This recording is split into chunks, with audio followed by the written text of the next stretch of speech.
Hey everyone, welcome back to the Keep Watching podcast, where we decide what to watch so you don't have to. I'm James, And I'm Sarah. and today we're going to continue talking about Singles Inferno. Oh, yeah. I'm excited, Sarah. I am so excited. Anything you want to talk about before we get started? Not really. I haven't really watched anything else this week. I was just waiting for these episodes to drop. Yes. What about you? Similar. I have a recommendation for you. Oh, yeah? Since you might have already watched it, but you were still trying to get into the holiday Christmas Oh, mood. Yeah. Well, there's an episode of Ghosts. There's a 2-hour Ghost episode. Have you watched it? I did. I forgot that Okay. I did catch up on Ghosts, and those were some quality holiday episodes. Okay. I actually didn't watch it yet, but I was like, oh, this is a Christmas thing. It almost got me in the holiday spirit, but then Singles Inferno took me back to the beach. So, I don't know what to do. Singles Inferno just perpetually keeps you out of the holiday spirit, but it's worth Exactly. Definitely. it. Yeah. Let's see what happened to me. Oh, I have some stories. Oh, yeah? Tidbits. I don't know. They're nothing really. Okay. They're related to Singles Inferno, though. Okay, great. Because I watched this show with my wife. Mm-hmm. So Zoe was like, she basically is like into Yunjay because he smells nice, right? That was like that's like the story arc right now. Mm-hmm. Well, after seeing that, my wife was like, "Oh, you should wear cologne." Oh, really? So she got like a whole sample thing. Okay. I've only put one of them on so far, but I feel like I used to have an opinion about cologne, but when she said it, I was like, okay, whatever, I don't care. And then I put on like the one smell, and it just makes me feel like I smell like an old man. Oh, really? That's how I feel when I smell cologne. But the important question is, did she like it? I think she wouldn't choose that one. But we only Okay. tried one of the samples so far. Well, you gotta try the 'Cause rest. then you have to, like, 'Cause she wait. seemed excited about it. Yeah, we'll see. I mean, if they all make me feel like an old man, I probably won't want to wear them, but we'll see. Well, maybe one of them will just, be perfect. Hopefully. Or I just barely smell it. And if I just didn't smell it myself, that'd be the best case Yeah. scenario. Also, I forgot to say something on the last podcast about Mhm. Nadine. Yeah. I mentioned that Jung-woo looks like Spock, Uh-huh. right? I Okay. forgot to say, I feel like, to me, Nadine looks like Mantis from Guardians of the Galaxy. I don't know that I see that one You don't either, see that but- either. Okay. That sounds like an insult, but it's not. No, it's not an insult.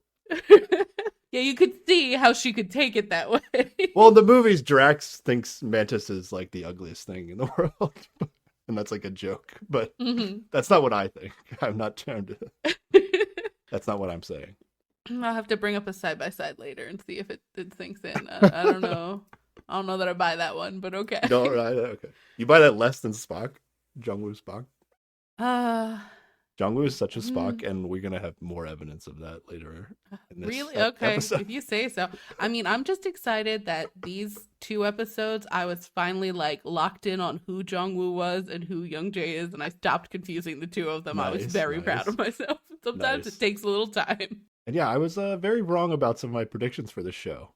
Oh, yeah. We were definitely wrong about one big one. Yeah, I still stand by it though. He'd look, until we got to see his face, he looked a lot like the one He guy. did. Oh, Yeah. man, that walk was Yeah. 100%. Yeah. But I feel like I was pretty right about some of my first impressions of some of these contestants based Yeah. on these dates we're gonna see. So feeling good about it all around. Yeah. I'm ready to go. All right, let's Are do you it. ready? Yeah. We're on night 2 in the Ooh. Inferno. Yes. And what? Oh, actually, we should set up what just happened. At the end of the last episode, Yeah. everybody said who they wanted to go with, and we saw that 3 of the girls wanted to go with Yunjay, but of course he could only choose one. And we did see at the end of last episode that he picked Soen, but they kind of recap this here again, and then actually show more of them walking away, and they are like so giggly and cute at each other. Yeah. Yeah. It's Saun and Yunjay and Dongwoo and Seul-ki, right? Yes. That's where we're at. They're going to paradise. Mm-hmm. But before we go there, Yes. we're still in the Inferno, and we get to see we get to see the losers in Inferno. Yes.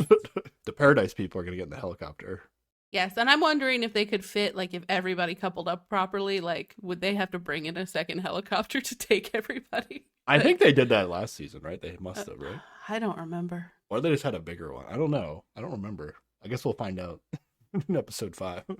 Solid maybe. Yeah, but you're right. Yunjay was like, felt kind of surprised, and he just came, whoa, whoa. That's how they say wow in Korean.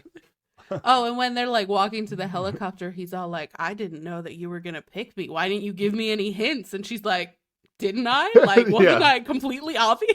Is she just playing dumb? I feel like sometimes they just play dumb with this stuff where they're like, yeah, maybe. They're trying to not be cocky, I guess. Oh, I guess. Yeah. Yeah. But they seem so pleased that they picked each other, which was nice. Yeah. We also get a little bit of, we get the girls returning to their tents here, right? I have a production question here. Yes. Because Nadine is like by herself. Yeah, that's what it in looks the tent. like. But I can never tell if the angle is just cutting off the rest of the tent. So now I want to believe that the way it works is like the people that are waiting. So like in the first 2 episodes, the guys are waiting. They're in the tent, right? Mm-hmm. And they're just sitting there. And I think it starts with no girls in the tent. And they kind of come from like another, like a production area. Oh, and then get sent to the and tent. then if they don't match, then they get sent into the tent.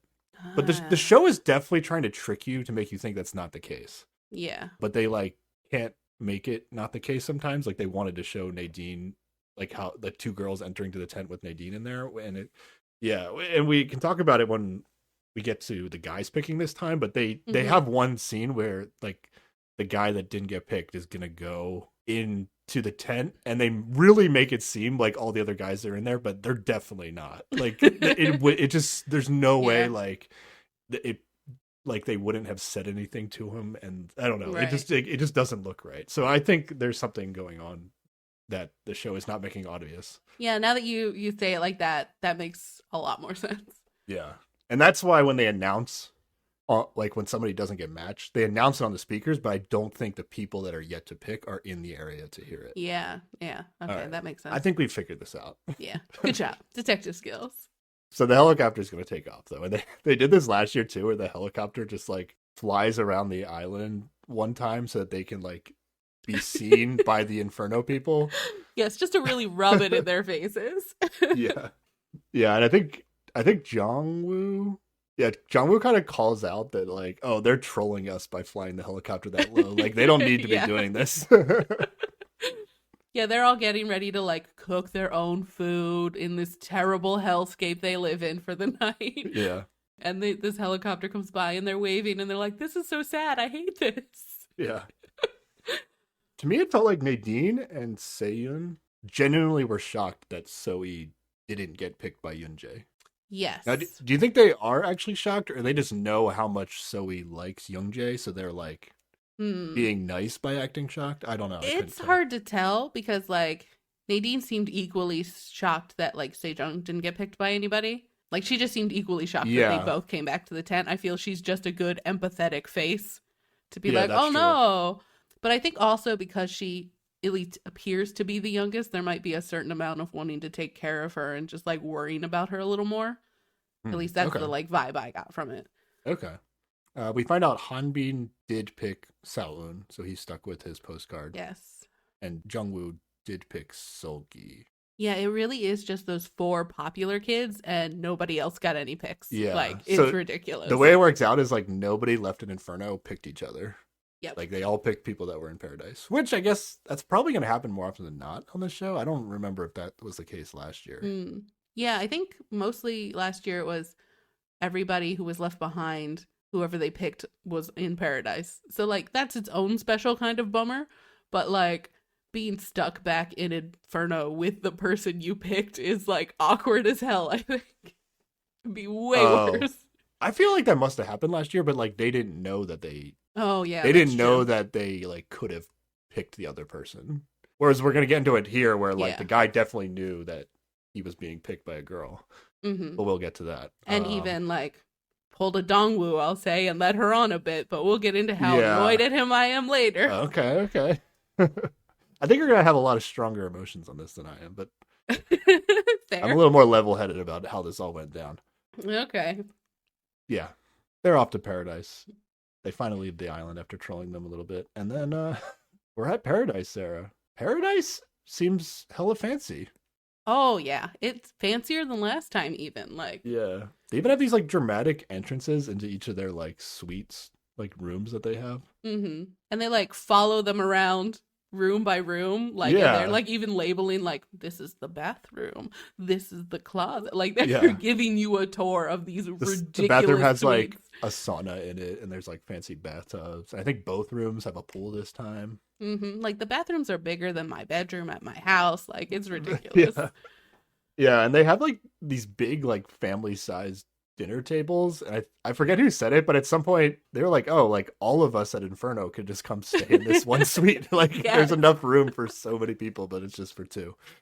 It is excessive. It's a little overboard, yeah. Yeah. But I guess maybe that's the only rooms that have pools, so they have to put them in the fanciest Oh, that's rooms. true. Plus, they need to really sell that this is paradise vibe, Yeah. It's not the best, like, fancy rooms. Like, Yeah. what's even the point? Might as well stay back at the campsite. The hotel is showing off its best Exactly. stuff. Yeah. So we're gonna have two dates here, two separate dates. Yes. I say we start with Yunjay and Seul-ki. Okay. The good one. That And is then we'll a get fair to the- assessment. We'll get to the not so good. Mhm. So they have this little, like, private pool attached to their room, and so after they do their big tour, they actually decide to get in the pool and drink some wine first. Yeah. Right away. This is like the first thing we see from them, right? Yes. Usually all these dates, going back to last season, like they're always like, "Ooh, what food should we get?" Like Yes. there's always a discussion. And the way you actually didn't get that from this date, which is a good sign, I think. They must have just looked at the menu and been like, "Yeah, we'll take this." It's not a conversation.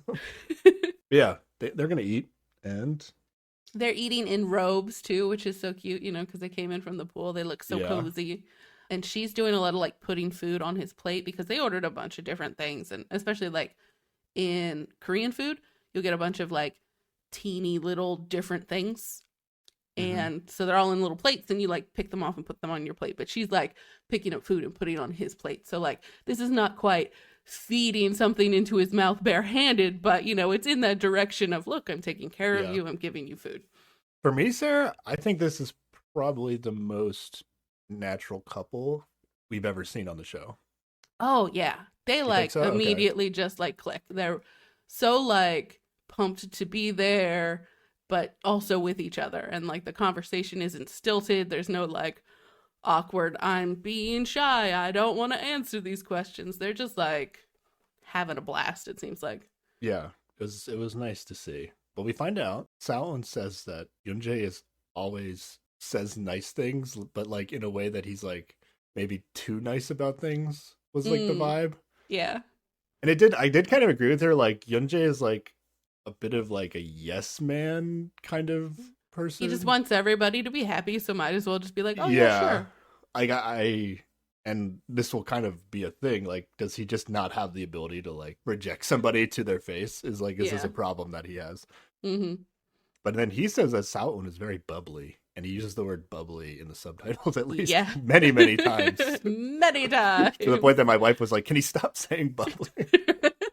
I don't know exactly what I mean, I don't know. It's not like a word I would have used for Seul right away, but it's must be like I'm just missing something. Just like an what the meaning of the upbeat, word positive, like easy to laugh sort of personality, I think. Yeah, I get it. I just, would that be the first word you would use to describe that one? Probably not, but yeah. I don't know.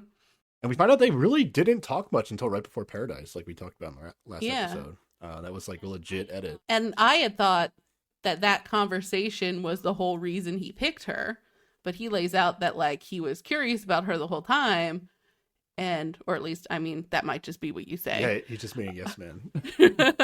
But, like, he was trying to find a time to talk to her, and it wasn't until that last minute when they actually were able to talk. Yeah. Now, correct me if I'm wrong, but because I didn't write this down, but didn't he? I feel like at some point he kind of like admitted to the fact that he was thinking about other women in a way that like yeah. It seemed like he was like was saying too much to me. Like he's like he really didn't have to talk about how much of a random like coin flip it was that he picked the girl that he ended up with. You know, like he could have been like, I definitely wanted to go with you, but I like there were some other people I was thinking about. But you were like, I don't know. He didn't like just be like, you were my number one for sure. He was like, yeah, I was thinking about a few other girls. I don't know. Yeah, he did say that, but I think he tried to circle back around to be like, but from the very beginning, you know, you were definitely the one I was thinking about. Like, from the very beginning, I was thinking about 3 girls, and you were one of them. Yeah, pretty much.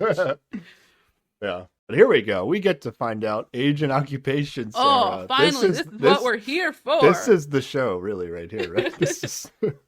And they agreed to speak casually before they even find out ages, because age usually influenced that, but they're having such a good time. And they try to guess each other's ages. Mm-hmm. That's always a fun game. Yeah, it seems to be the thing to do. These guesses are pretty wild, though. Oh, yeah. I think he guessed she was 28, and she guessed he was 27. But he actually guessed that she was older. Well, she guessed he was, yeah. Yes. Yeah. But it turns out he is 32, and now they and, know. Yeah. And now she's going to start calling him Oppa, right, Sarah? Because now that they know the... Wait, I didn't pick up on it, did she? She said it like once. Okay. I think in another date we're going to get Oppa as well. At least once. Oh, I also missed that. I guess my Oppa sense is not keyed in this time. What is that? What does Oppa mean, Sarah? Okay, so... I get it, but I don't know how to explain it. In Korean, you, like, if you have either an older... like, it literally means older brother, but it's only said as, like, a woman would only say it. But it can also be used towards, like, a close friend who is an older male. But there is a certain aspect where in relationships, oftentimes a younger woman will call her older boyfriend Oppa.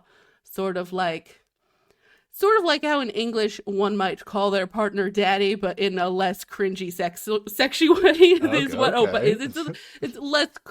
It's less gross than that in Korean. And it doesn't necessarily mean that they're like really all in on the relationship either, though, right? It's like not that intense. It could just be like a friendly Oppa kind of thing. Yeah, you can definitely call a friend Oppa, and I think a lot of times in these cases they'll use it as like sort of a joke, like, oh, well, you're older, so I'm gonna call you Oppa. Isn't that cute? Gotcha. Okay. I don't know. Some people think it's cute, I guess. Gotcha. I get it. What are these occupations we get, Sarah? What does Saul do? Down. I think he guesses that she... Oh, no, he doesn't guess this. Well, she says, like, they're gonna guess, but she gives a hint, and she's like, it's in this room. And he's like, lighting? Because there's a big fancy chandelier above them. And then he guesses art. And that is accurate. She is an artist. She graduated as a fine arts major with a focus on, like, painting from the Pratt Institute in New York, which I guess is a fancy Oh, really? art I didn't school. hear that one. Yeah, that's a big one. And she is painting. Yes, she is currently working as an abstract artist in Korea, and we do get to see her painting and some of her paintings, and looks like she's got some skills. Yeah, she seemed legit. Now, I said about Saoun that I thought she was the most mature out of everybody. Do you think 28 will be the highest age of any woman? Ooh. It could be. I think probably, yeah. Yeah. Because last season, was it Soyeon was 32, I think. Soyeon was 32, yeah. And she was the oldest woman. 28 might have been the next oldest woman. Yeah. And she maybe had a little rough of a time because she didn't necessarily want a younger guy. And they were mostly younger than her. So maybe they kind of scaled back on the women's ages at least. But who knows? Sometimes these ages could be surprising. So far, it feels like you can get by with being an older woman on these shows, but being a young guy on the show is like the worst case scenario. Oh, right? yeah. That can be tricky. It seems like most Korean women are looking for older guys. At least most Korean women we see on these shows. Yeah. Based on the sample size of like 3 shows that I've watched. You know? Okay. What does Yunjay do for a living? Okay. Sarah? I have to say before this, like I was like whatever on Yunjay, but you saw him in a suit. You saw him in a suit. Yeah. Saw him in a suit. His hint was that he wore suits often, and she immediately guesses that he works at a securities firm, which I wasn't 100% sure on what she meant by that, but it turns out it's true. It's like he's a stocks guy, basically, like is what it comes down to. Well, she guesses stock brokerage firm, but then his specific title it says like securities firm. But I would say he works Yeah. with investments. Yeah, pretty much. Doesn't have to be stocks, but yeah. He's one of those business bros. Yeah. But yeah, they show him like at work and he's like in his dress shirt and a tie and his sleeves are rolled up and he's got these cute glasses and I'm like, I get it now. This is great. Good job, show. I understand. Yeah, I don't know at what point my wife said this, but at some point she was like, "Oh yeah, I kind of like this Yunjay guy." I don't know if it was from the suit scene or not, but gotta be. The suit is so good. He came across really well throughout this entire Paradise date, I would say. Yes, I would agree. Probably, yeah, he's probably my favorite guy at this point. You know, I don't have a lot of strong opinions about these guys yet. Fair. And then they've already swam, they've already eaten. They're gonna go to bed. Sounds like they talked for a while. Yeah, they talk for a while, but she like the moment he like says, yeah, it's a financial firm or whatever, she like fans herself like she just saw the montage I did, but I think she's just going, oh yeah, you make so much money. This is great. I don't put a lot of stake into these reactions that they have because I feel like even his reaction to her being an artist, like he looked really impressed. Like, I mean, I think that's an impressive thing. Yeah, it is for sure. But again, they're not seeing what we're seeing. Like we're getting the impressive representation. Like they're just hearing these titles that they have. I don't know, when are they ever not impressed by whatever the occupation is? It's also like the buildup of them not being allowed to ask. Oh yeah, being, like, yeah, released. definitely. So, I don't know. The other guy's going to be a doctor, Sarah. So which one's more impressed? Oh, we'll get into that though. I have some things to say. Yeah, I'll save that for later. Okay. All right, they're going to go to bed, but I don't know what the sleeping situation in this suite is, but this is not something that happened last season where he has like a rollout bed. It's like situation. A little kid extra bed, basically. Yeah.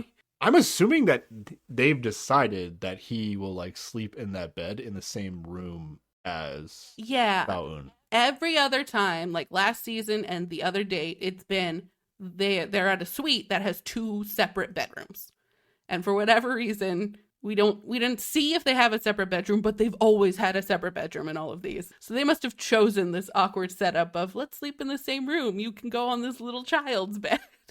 Yeah, I would assume they chose this. Dongwoo and Seul-ki's room definitely has 2 bedrooms because it's mentioned in the highlight reel that I noticed, but I don't know if they highlighted that as part of their tour when they got there. Yeah, but again, like last year, every single room had 2 bedrooms. So like this feels like a awkward choice on their part to be like, let's just hang out in the same room. Yeah. And make it less scandalous by bringing this children's bed out. Yeah. This is the best date I've ever seen on the show. This is like as perfect as it gets, I think, because the point of this is to talk, right? So like now they're like, oh, we'll sleep in the same room, and then Sao-eun is like very kind of flirty, in my opinion, about like she gets out of the bed because she's pretending to feel bad about taking the good bed, and she's like, oh, you should at least lie in it once to feel it, and then they do all this like back and forth. And it seemed like she was like, well, maybe if he gets in the bed, he'll be like, oh, it's so comfy, I'm not leaving, and then like it's almost like that playful. Well, I don't know that. But it's like towing that line of like, well, maybe we could sleep in the same bed. My read on it was that like she just didn't want to fall asleep yet, so she was just like extending the conversation, and then eventually they do lie down with the lights off, and then we hear them saying like, hey, do you want to talk for like 10 more minutes? Yeah, it's so cute. They just can't get enough of like talking to each other. It's so good. Yeah. So I would say successful date. And then they both say that they don't want to go to sleep, if you know what I'm saying. Yes, if you know what I'm saying. All right, time for the most awkward date I've ever seen on the show. I gotta say, coming into this episode, I was not a fan of Dongwoo. Coming out of this episode, I continue to not be a fan of Dongwoo. Oh, really? Okay, because I was low on Seul-ki, and I think this whole situation is her fault. In my opinion, this whole awkwardness stems from her, in my opinion. 100% the opposite. Ooh. Okay, well you're wrong, but we'll get into this. Okay. Okay. So they do the stereotypical thing and look at the menu and talk about food for like a while, and Dong was all like, hey, we should order some drinks. And she's like, yeah, I don't really like to drink. And he's just like, what? And it's the beginning of the awkwardness. Did she say that she doesn't like to drink, or she just didn't feel like drinking with him, or that night, or something? That's what I couldn't tell. She said she doesn't handle alcohol well, which is the same thing as saying, I don't want to drink right now. Like but he's, I don't know. He was That's just like, different. well, I envisioned that we would be drinking. And I'm like, okay, Dongwoo, whatever. Oh, okay. I took that differently because like I would just like for me I would just be like, oh, I don't drink. But she's like I do drink, but I don't handle it well, which doesn't necessarily mean that you don't want to. I don't know. I didn't take it as like hard as like I'll pass on this, you know. That's well, when he says we should order drinks, and she goes, well, I don't handle alcohol well. I'm not, you know, like that. That is a response to that, which to me would say I don't want to drink. Okay. I don't know. So he like talks her into, well, we can just have one drink. Let's get some champagne. And it's like, okay, don't go. Okay. I didn't think about the alcohol stuff that much. I don't really understand alcohol culture, so I didn't pick up on what you're saying right now. Okay. Well, there's also like an extra level of like Korean alcohol culture, which is different, but usually in these Korean shows, they're all about drinking. Yeah. Like, it seems like Seul-ki is legitimately, it should be surprising that she doesn't want to, because she's the first person ever on all the shows I watched that is not interested, apparently. Yes, and I am perhaps already annoyed with Dongwoo, so putting this extra sort of layer of being annoyed by this on it. And yeah, he's probably surprised because, again, like, Korean drinking culture is everybody drinks, sure, whatever, but still, I wasn't vibing with him. Didn't like it. To me, it just seemed like Dongwoo was like awkward and nervous, but I didn't know if that was related to what you're saying. Just in general, he seemed like, even like ordering food, because Seul-ki like claimed that she eats a lot, right? But then they both were like doing the thing where like they're both like, oh, I can eat anything, and then like nobody was choosing, you know. Well, I thought she at least said she wanted a salad, and he was like, well, I need some meat, and you know. Oh, did she say ordered that? those things? Yeah. Okay. I guess, I don't know. I thought she liked to eat, though. She wants a salad. I mean, that's she what she like told to eat Jung. a salad. Like, yeah, that's what she told yeah. Jung. There is also that performative eating and ordering on a date. You know, that's just like, oh, I am so petite and feminine. I can't possibly eat all this food. I don't know what's happening there, but maybe that's it, part of it. But they do get their food. He cuts some for her. They do a little cheers with the champagne, and he drinks it, and she just sets it down. So that's the vibe. Okay, this is my main take on this whole date, is that Dongwoo is just gonna ask her questions that seem to be perfectly normal to me, and like she either like doesn't know how to answer them or doesn't want to answer them, and it makes their entire conversation awkward for the entire night and morning because of it. And it's I don't know. It seemed like at some point in the date, like she decided that she didn't like Dongwoo. And I don't know when that was. And to the point where it seemed almost immediate, like, why did she even pick Dongwoo? Or maybe she didn't have like any feelings for any of the guys and she just picked Dongwoo and got lucky with the match. Or she just wanted to go to paradise, so she got Dongwoo. She thought Dongwoo would pick her. I don't know why she's here with Dongwoo and is acting like this to me. That's okay. My perspective on this is he is asking her a lot of like leading questions to try and get her to be like, you like me, right? Like, you're like, that's the fucking point of the show. No, right? But he asked it in such a way where it's just like she says that she likes to take things slow, and he's just like ramping up to this other level of like, oh yeah, it'd be nice to come back here together again, or we should, and he like from the beginning, like he says one of these things, and she's just like, I like to take it slow, so like chill out, and he's just not picking up on this vibe of her going, chill out, like you're being too forward with me. I need time to get used to a person before I'll be like, yes, I want to spend another night with you, like. What is she doing on the show? Like, that's what like he clearly is interested in her and wants to know if she is interested back, so that he can make an informative decision with the later days and stages of the show where you like have to choose each other. Like, should he wants to know, like, should I continue to pick you because I like you, or should we try other people? Like, he's trying to get answers to this, and she's not being helpful at all. I mean, she is to me, because she's basically being like, I'm not in, like, she just comes across like she's not interested. Exactly. But he keeps pushing it anyway. But again, why are we here? Like he just wants her to be more clear about it, I think, and rather than like I just guessing. Feel like but even though like her words have not said "Nah, I'm not into you," like her actions and the way she responds to his questions say that, and he's not. And then he keeps coming back and pressuring her. But there's no reason for her to be vague. Like there's no rule against her.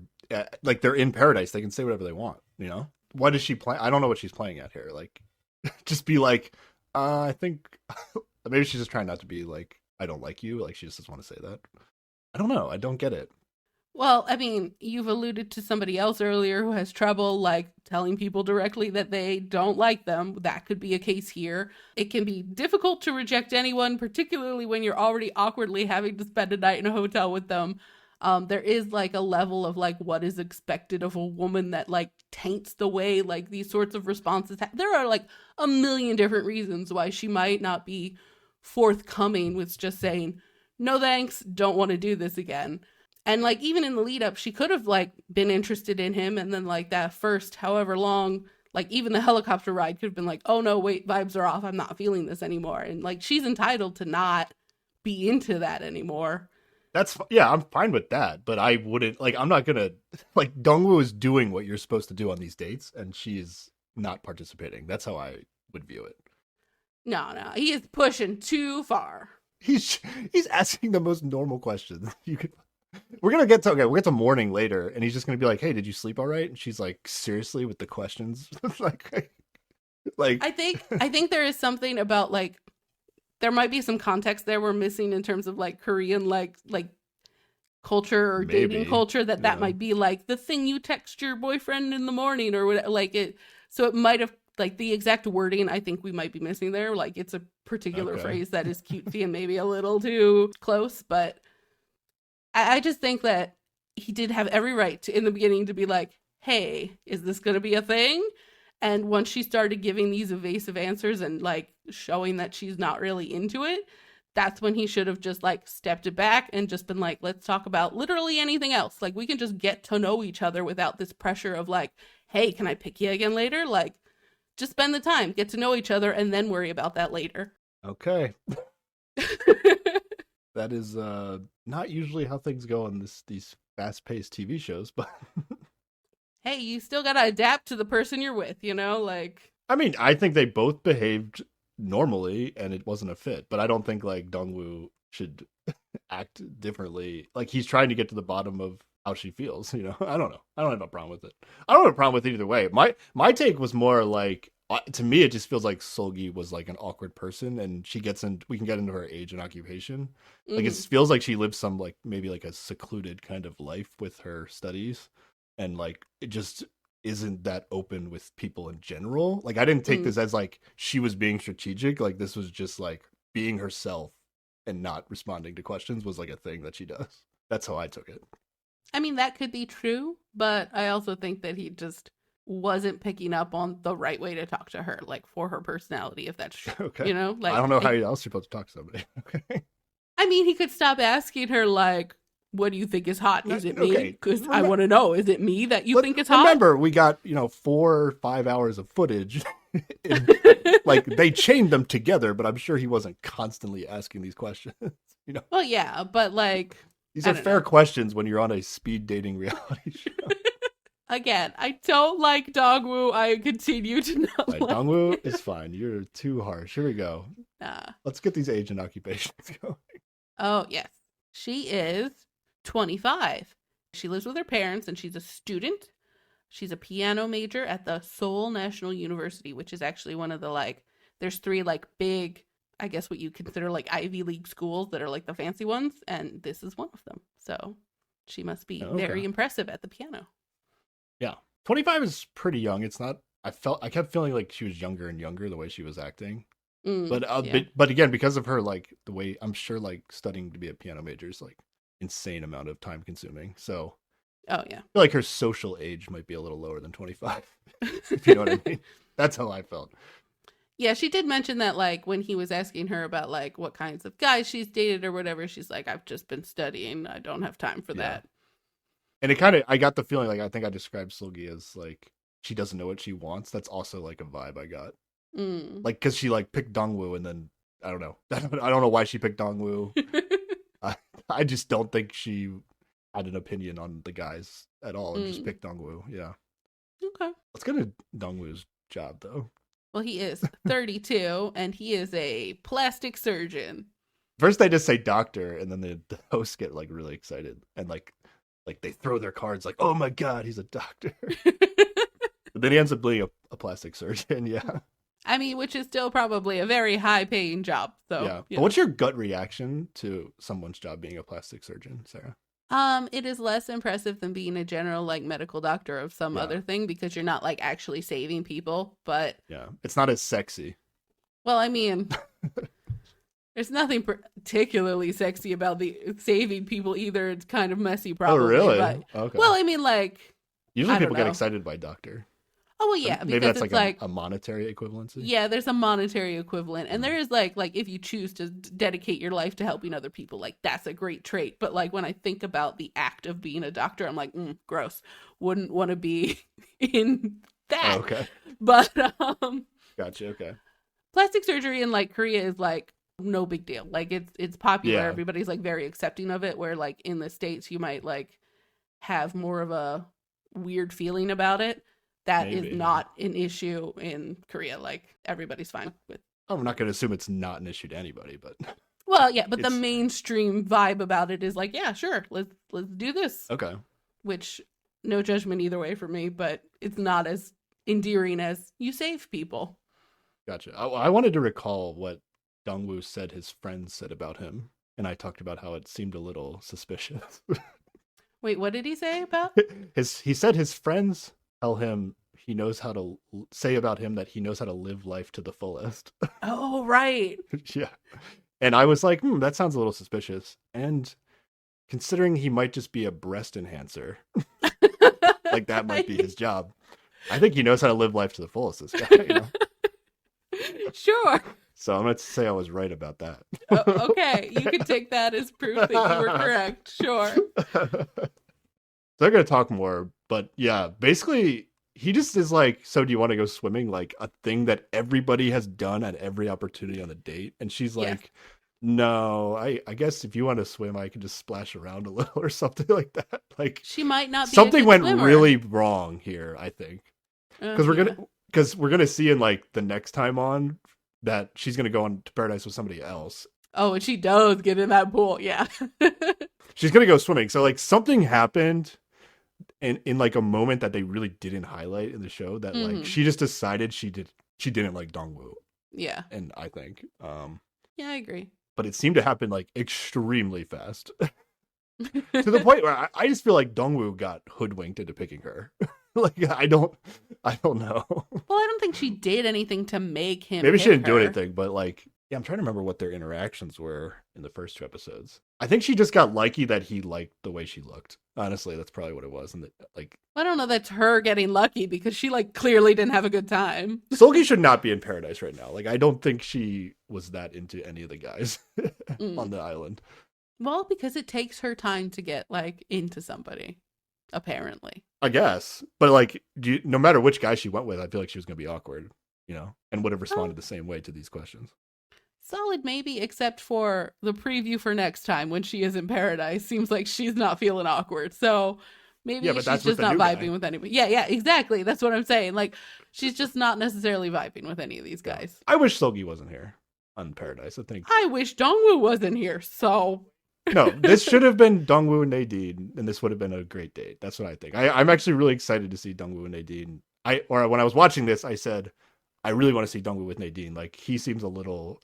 Their vibes, I feel like, go together. Like, they're both a little awkward. Well, you know whose fault this is? It's Dongwoo's fault, because he gave Nadine every indication he was going to pick her, and then he didn't. So, it's his fault. Yeah. I mean, yeah, he could have made a better choice. Seul-ki should just went production and be like, you know what? I don't choose anybody. I don't want to go to Paradise with anybody. So Dongwoo doesn't get to see Seul-ki's bathing suit, which he was excited about. And then... Oh, yeah. Yeah, that's right. And I just wrote my notes. Why did Seon pick Dongwoo? I literally have no idea. We had no indication of anything that she liked about him throughout all these conversations. She right? just said she was curious about him. I think he was tall is really what it is. Like, he's tall and muscly is what... They literally both picked each other because they just thought the other person was attractive, I think. Yeah, which, I mean, it's out. the first, like, Paradise pick. You have very little interaction with anybody. Okay. I'm not burying her like you're burying Dongwoo, though. Like, like, they both just made a choice based on one day, and it didn't work out. It's not. Yeah, a big but deal. she didn't tell somebody else she was gonna pick them and then pick Dongwoo. She didn't tell anybody she would pick them. She didn't even tell Dongwoo she would pick her. Yeah, this is a bad date. Yeah, I want to see Dongwoo and Nadine. I'm here for Dongwoo and Nadine right now. I if it must happen, I guess, but I'm still not. You are vibing with quick him. to just 100 to 0 on somebody. Why? Yes. Why? He disappointed me in the way he behaved. Okay. All right, let's get back to Inferno. It's still night 2 at Inferno with all the losers. The women are in the tent. All the people who didn't get picked. I just have stuff from the women. They were all talking about, how do your feelings change now that you didn't get to go to Paradise with the person you wanted to? Right. And so he's just like, I've been focused on the same guy since the beginning. And if I like somebody just a little bit, I'm super obvious about it. So maybe I made him uncomfortable. I don't know, but I'm going to keep going for it. Yeah. She seems fine. I think it's totally reasonable. He just happened to pick like one of the girls before him, you know? It's not like crazy. Yeah, but she is like, she's super doubting herself, but she's like, gonna do it anyway.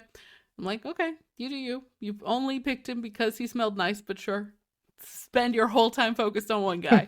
Go for it. There were other reasons. He helped her out with some stuff, true. And as many reasons anybody else has to go on a date. But I think this is one of the first times when like she actually like says that it's him. Like normally they play these little word games where they're like, oh, the person I'm interested in, I don't know, and like won't actually say, but she's just like, no, it's Yunjay. I want him. It seems like all the girls know that Zoe's really into Yunjay. Yes. To the point that I don't know how interested Se-young was into Yunjay. She seemed pretty interested, but I feel like she's almost going to back off. Yeah. Of Yunjay because he knows how much Zoe likes her. Mm-hmm. Likes him. And then Nadine actually says that she is having feelings changed. Yes, she says she feels like she's starting over, and I'm like, hell yeah, move on, let's go. Okay. She's proud that she talked to him, but she feels rejected at the same time. Yeah, because she does not normally go approach someone, and this is the first time she did that. So on one hand, it's like, oh, I finally did this thing, and it turned out not the way I wanted it to. But on the other hand, she's proud of herself.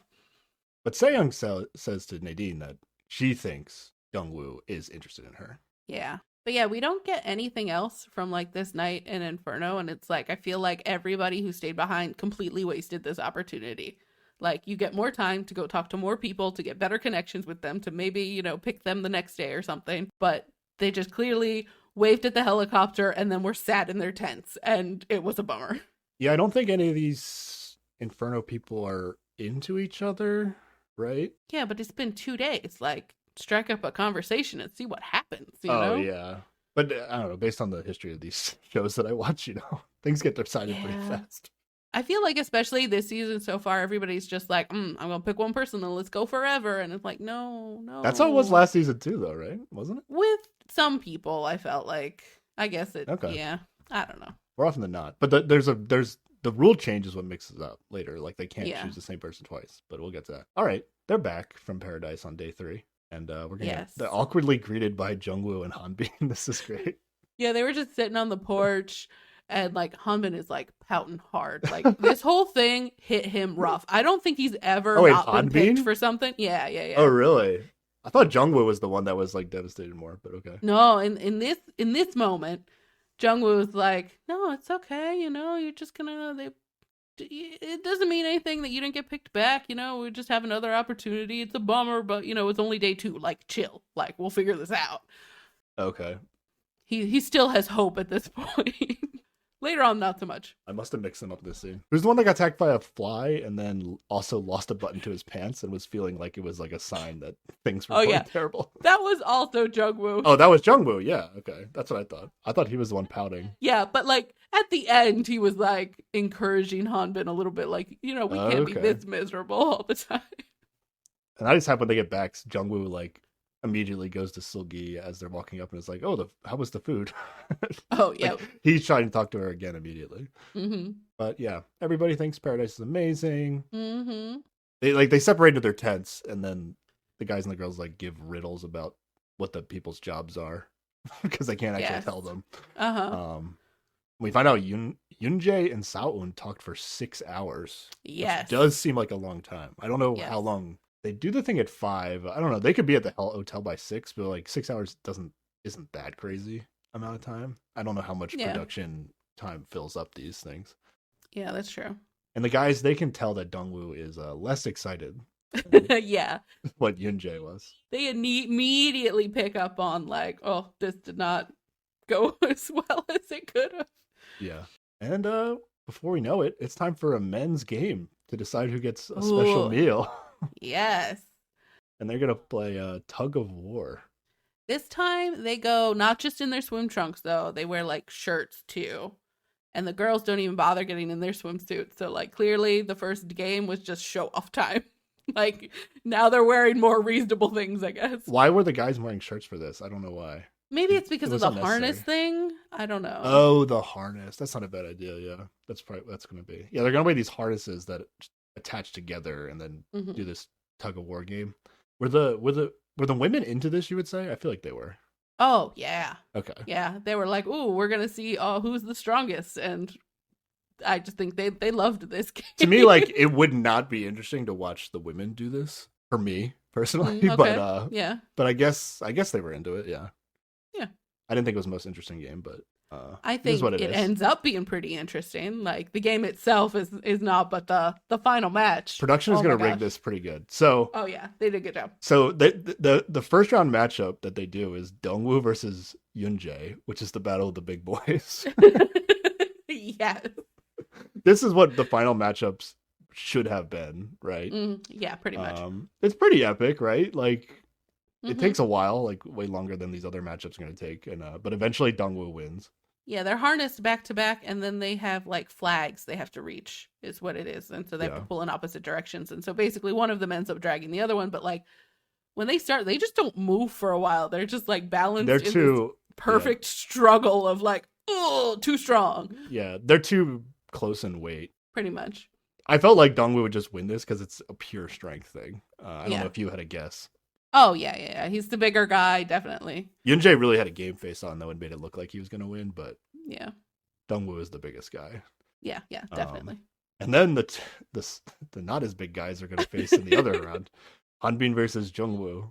Like, Hanbin is the teeniest. Like, he never stood a chance in this. Now, I want to say about Hanbin is the guy that you like the most, at least from a looks perspective, right? From the beginning? Yeah. He has, like, this really tight black shirt on that, like, you can really see like the triangle shaped body that he has. Like it's like pretty. He's got a teeny little waist. Yeah, his like proportions are kind of insane actually.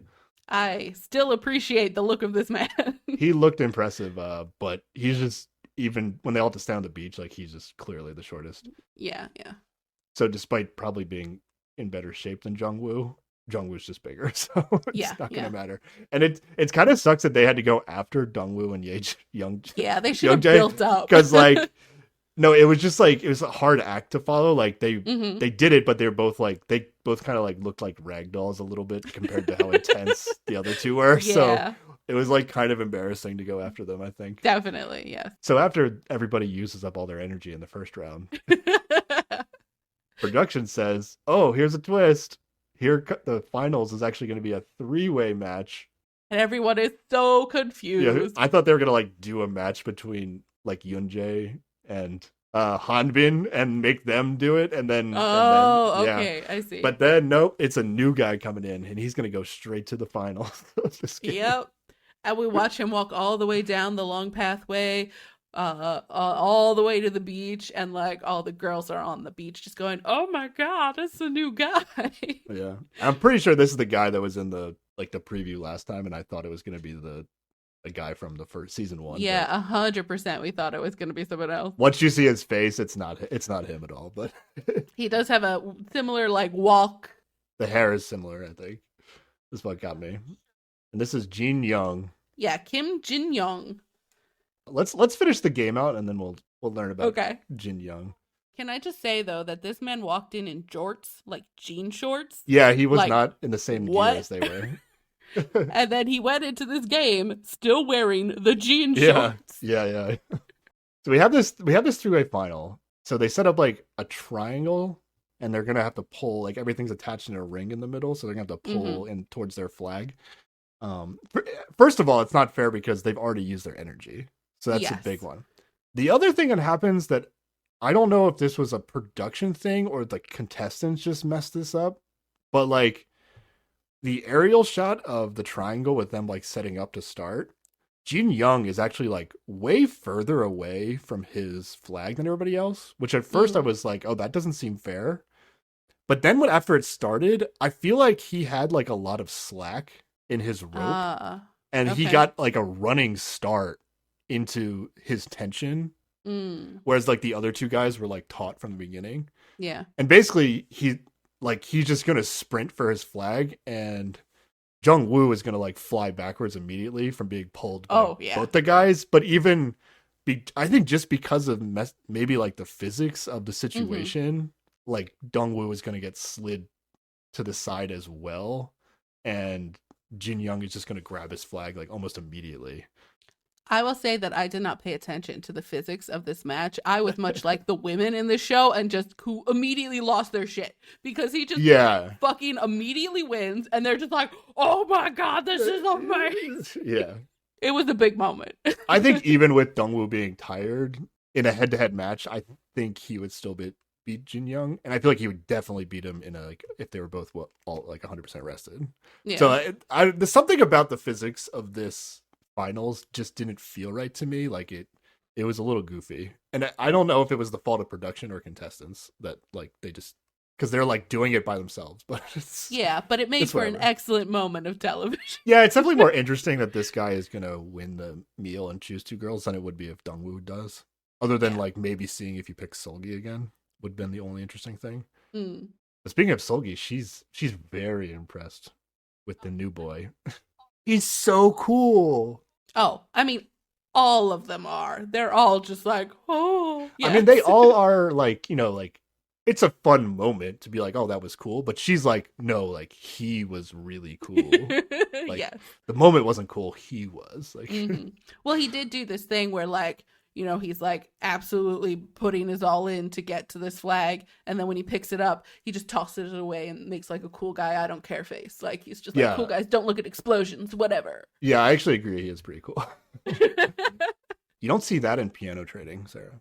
That's true. That's what I wrote. Let's meet Jin-young. We're going to get his confessional pre-game dating profile montage. Jin-young says he is shy at first, but thinks that he's fun once he warms up to people. So like everybody else on the show so far, pretty much, right? Yeah, but he's made it part of his personality. Yeah, almost everybody said that to some effect, Yeah. But he also doesn't have a lot of hobbies, but he does have a motorcycle. So that's how cool of a guy he is. He likes riding his motorcycle when he's stressed. Yes. It's weird to write in your dating profile. Not that this is a dating profile, but like you just write, don't have a lot of hobbies. I know. It's a weird thing to say. I'm not very interesting, but look at my cool motorcycle. But he does work out 5 times a week, doing weights and running. And it only takes him 3 seconds to feel sparks with a woman, if you know what I'm saying. I think he knows what you're saying. And he hopes to feel that spark with someone on Singles Inferno. So there you go. That's why he's here. Yeah. Pretty weak, actually, in terms of dating profiles on this show. Yeah. But he has long hair and a motorcycle and a, like, cool mystique about him. So, like, all the ladies are into it. Yeah. So he's gonna win, and he's get the special meal. And then he doesn't know anybody's name, so all the ladies are lined up on the beach. And he's like, yeah, I'll take the second girl and the fourth girl. I loved when he was just like, yeah, I'll take the second girl and the fourth girl. Yeah, I would have awkwardly pointed like, you and you. A normal person would be like, what's your name? And then said their names. I feel like that's like the classy way to do this. But he was just like second and fourth. And that's going to end up being Wait, do we not know who we picked until the next episode? I don't know. Technically, but if you had been paying attention to how they lined up, you know that it's Okay. Seul-ki and Soyeon, which is like, Solid, okay, enough of the popular girls getting Yeah. picked for literally everything. It's the two girls that went to paradise that he's Yeah, now it's now absurd. supposedly he does not know, and he's gonna really act like he didn't know. Mm-hmm. So I don't know. I believe he didn't know. It's just a coincidence. Oh yeah, it's just like they have a look that is appealing to all the Korean men, I guess, is the Yeah. thing. Like this is the Korean like pretty look. But from a production standpoint, this is probably like best case scenario, right? That he picks the two paradise girls. Oh yeah, because it's gonna like shake things up, make some people annoyed, you know. Biggest chance, yeah. Mm-hmm. Yeah. Next episode. Here we go. We're on episode 4 yeah. already. Here we go. Before the fancy meal that they're gonna have, we go back to the women's tent. Mm-hmm. And Nadine is talking to Seul-ki and Saun, who are getting ready. Well, they are absolutely lathering themselves with sunblock, which Yeah, is I a did good notice thing. that. Take care of your skin. But Nadine says to them, she's like really wondering why he picked them, because he's like, you guys are totally different types. And I was like, really? Okay. Because like if I had to, like, I would say those two are the most same type than anybody. Yeah, I agree. Yeah, okay. I'm not. They're like It's like that Korean ideal girl look, like, you know? Yeah. I think that was her way of saying like, you're both so pretty. Or something like. Oh yeah, she did also say like, yes, you're pretty, like. But it seemed like a weird thing to say, that you're totally different types.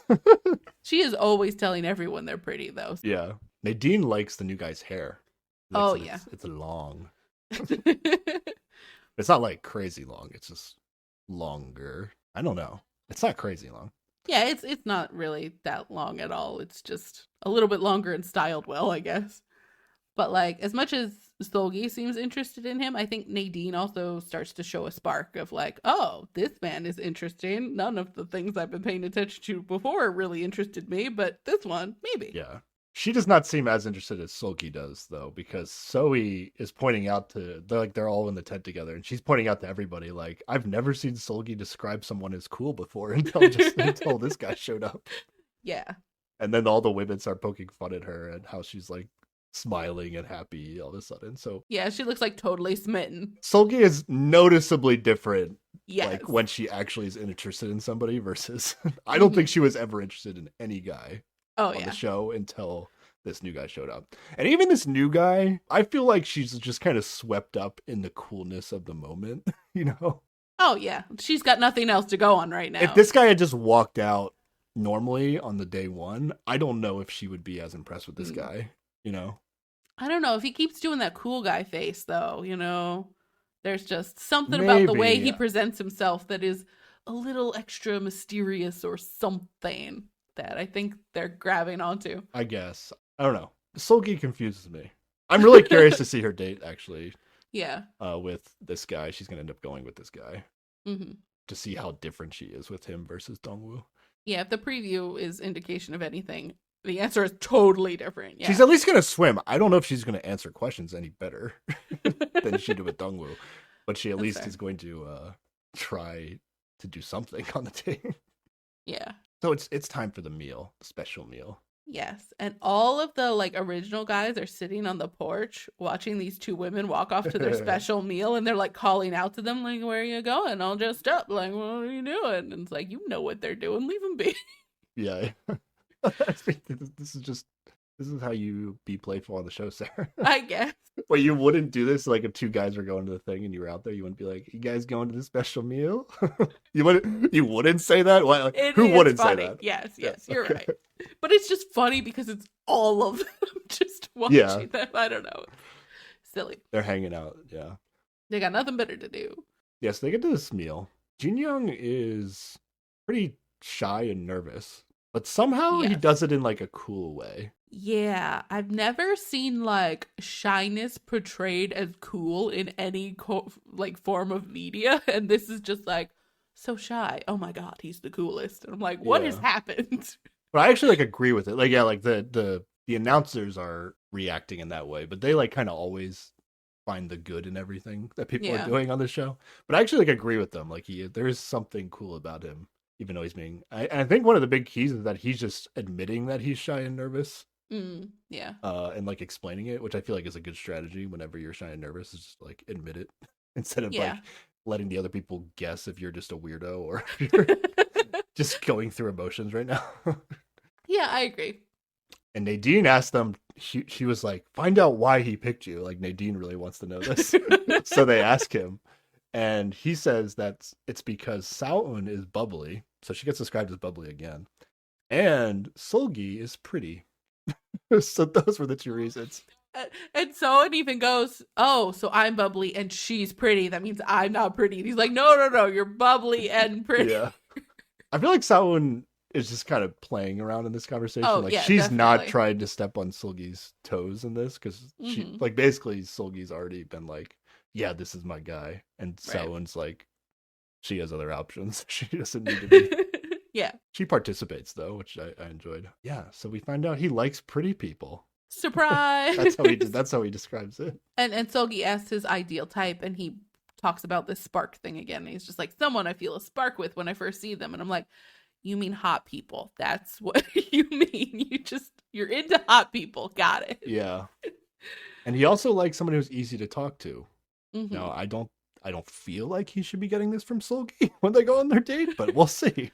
Well, in this moment, the conversation is flowing and there is a certain amount of ease, so there's at least that. To me, it felt a lot like him saying things and then Seul-ki just kind of agreeing. I guess. But she's like asking him questions. I was like, Seul-ki, you don't know what you want. Don't stop it.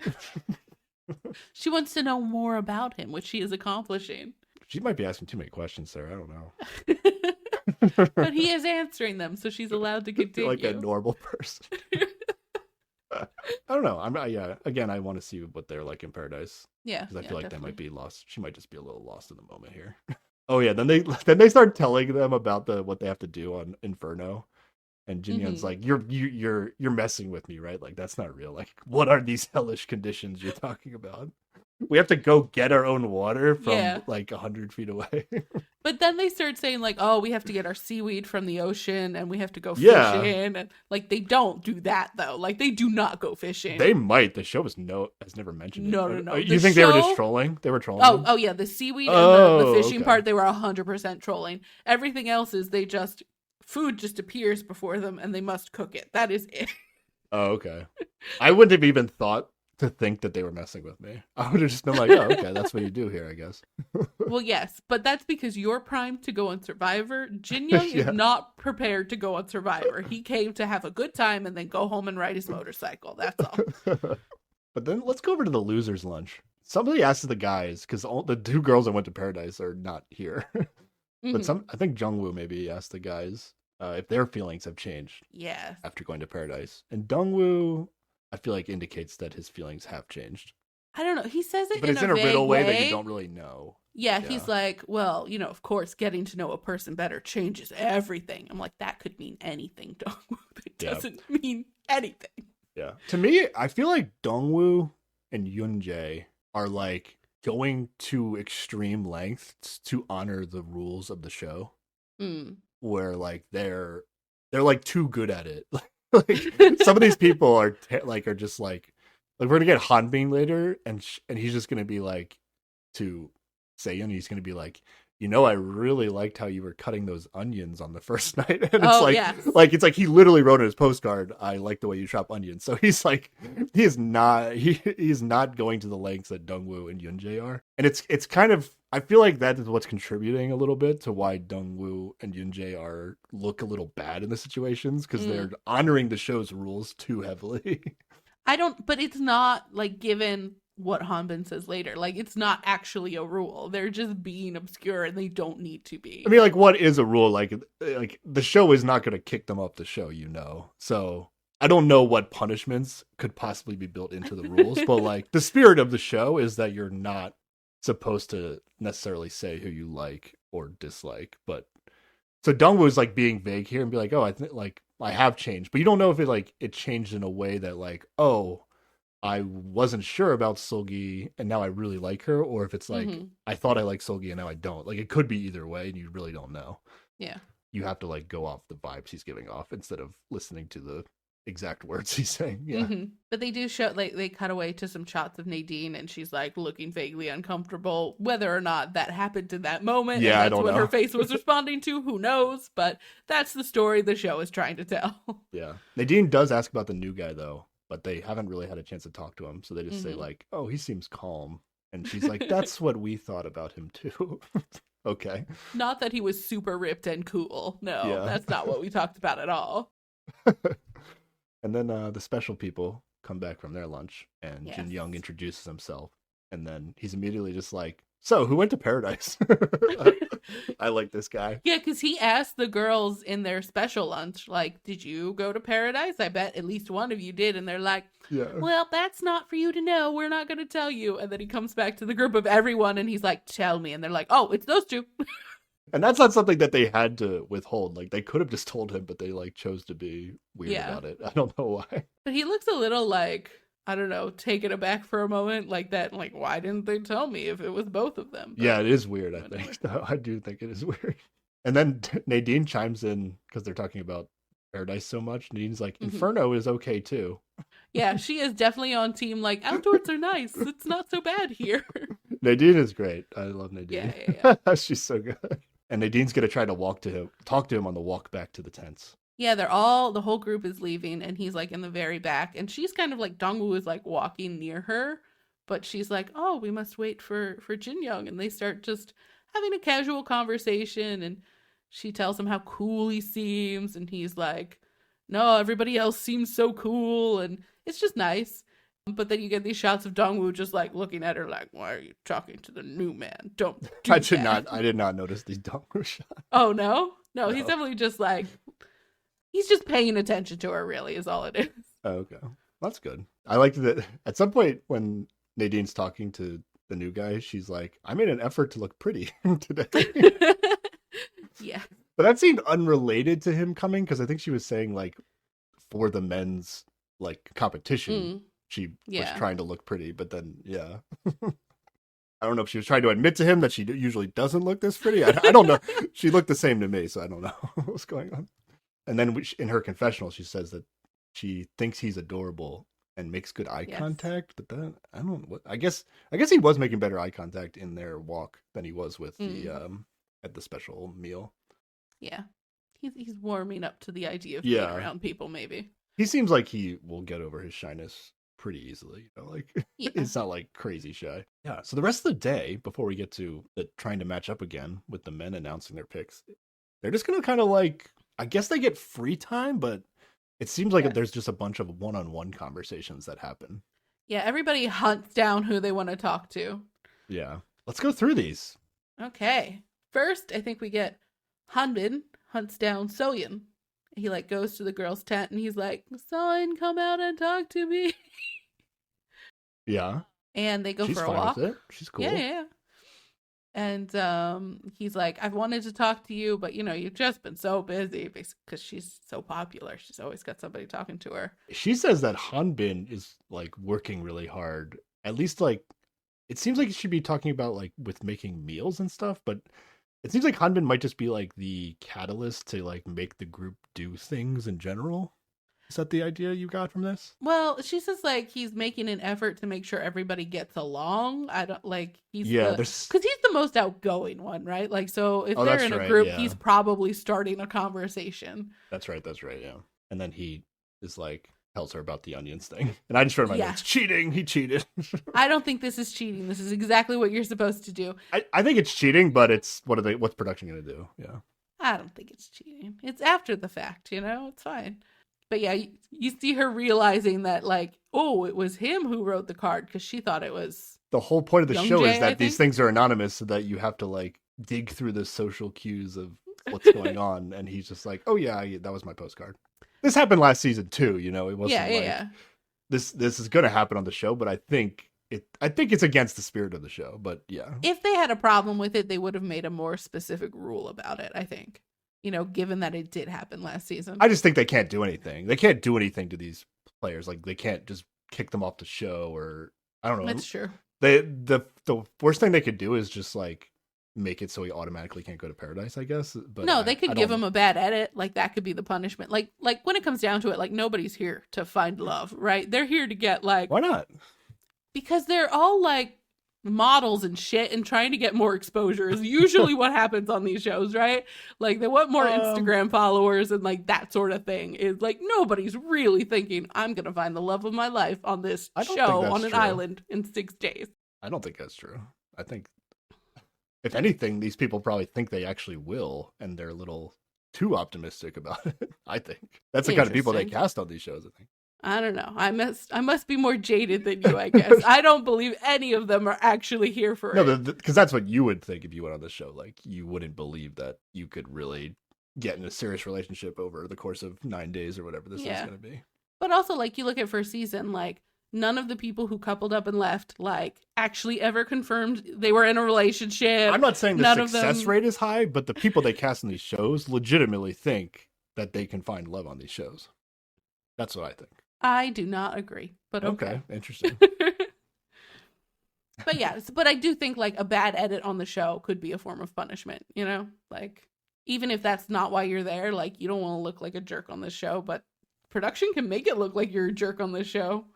So you should probably behave. Okay. I think it's whatever to me. I think it's like, some people are making their lives easier and some people are making their lives harder. Yeah, definitely. And I think the people that are making their lives harder just feel like they have to, and it's not that they're doing it intentionally necessarily. They think that they just have to. I just think some people on this show are not the most considerate people, is, I think, where I'm landing with it. Wow, okay. But so anyway, they talk for a while. Yeah. And they seem to have a nice time talking. He talks a lot about how he doesn't want to make her uncomfortable or make her feel pressured. And this isn't like a big love confession. He's just like, hey, I've been thinking that it would be nice to get to know you. Which seems like a reasonable thing to say to someone. Yeah, he basically just telling her that he's picking her. And he's even like, next time there's good food, I'll make sure I'll pick you for it. But the next time they're going to have food is paradise. So it's like... Well, I think he does specifically say, the next time there's a thing to win, I'll make sure I win so I can pick you to have good food. I guess so. But getting food in paradise is the same thing, if not better. So he's really just saying, I'm picking you for paradise. But we don't really get a clear what Saoun's necessarily going to do here. So what is she going to do is the mystery. Yes. The next one-on-one we have is Seul-ki and Jungwoo. I think they show him like kind of like prepping in the makeup thing, like he's getting himself hyped up to. I think he's just like hovering, like doesn't know where to find her, and he's just like. I think he's like making sure like everything's perfect before he goes and talks to her. Okay. You know? Like he's nervous, you know. Yeah. This conversation is like as good as any conversation Seul-ki's ever had on the show, in my opinion. But because it's Jungwoo, you kind of get the vibe that Seul-ki's not that into it. Yeah. He compliments how she gives compliments. Yes. Which I don't know what that means necessarily. But he also is basically just saying like, oh, I'm picking you. And Seul-ki is a lot like she was with Dongwoo, I feel like, where she's not really answering questions that much. Yeah. But I'd say like it feels better than it felt when she was with Dongwoo. Like it doesn't really, okay. It doesn't feel uncomfortable in this moment. Like I don't think she's gonna pick him, and she's definitely not promising anything like that, but it feels like maybe this conversation might be somewhat enjoyable. I don't know. Yeah. I don't know. I don't necessarily agree with that. Okay. She's going to say that Jungwoo has a pretty nose. That was like the nice thing she said. And then she's like, your whole face is perfect. Yeah, he's like, your face is small and everything on it is very pretty. I don't know how I'd take if somebody said I had a pretty nose. Like, that's clearly avoiding saying a lot of other things about your face, I feel like. I disagree. A good nose can be pretty good. But then you might as well just say, like, oh, like, your whole face is great and I like your nose. Or something. Like, you could just, like, you know, not just hone in on one aspect that makes it seem like you're not trying to talk about the rest of it. Well, how is that different from just being like, oh, you have such pretty eyes? Eyes feels like more like I would want somebody to compliment my eyes more than my nose, so I wouldn't be as like, okay, why are you only mentioning my nose as I would be with eyes? But I don't know. I thought that was a bad sign for Jungwoo. Oh, I don't. When he only got complimented on his nose. No, I think I don't know. Like a good strong nose is a thing that some women like notice and talk about, and having a specific compliment feels more genuine than just saying, oh yeah, your face looks good. Good job. This felt like a genuine, nice compliment. Okay. To me. All right. Oh, I accept that. Okay. Yeah, but Seul-ki's face is perfect. It Oh, seems yeah. like a better compliment to me. Okay. Then they make some sort of pun with Seul-ki's name. I missed what I didn't put together what they're talking about, the ocean waves or something, but yeah, you can explain this to me. Yeah, he's like, look at the ocean and how it's sparkling. And she's like, oh, well, there's a name for that sparkle, and it's called Yunsol. And he's like, oh, Seul-ki, because her name is Seul-ki, Okay. but unfortunately her family name is not Yun. So, but he immediately goes, oh, I'm sorry, that was lame. But she giggles at it, and it seems like they have, like, she's like, yeah, no, I like it. That's cute. Yeah, seemed funny enough to me. Yeah. I mean, what else are you gonna say? They were talking. They got to the point where they were talking about the ocean, which doesn't seem like a good sign.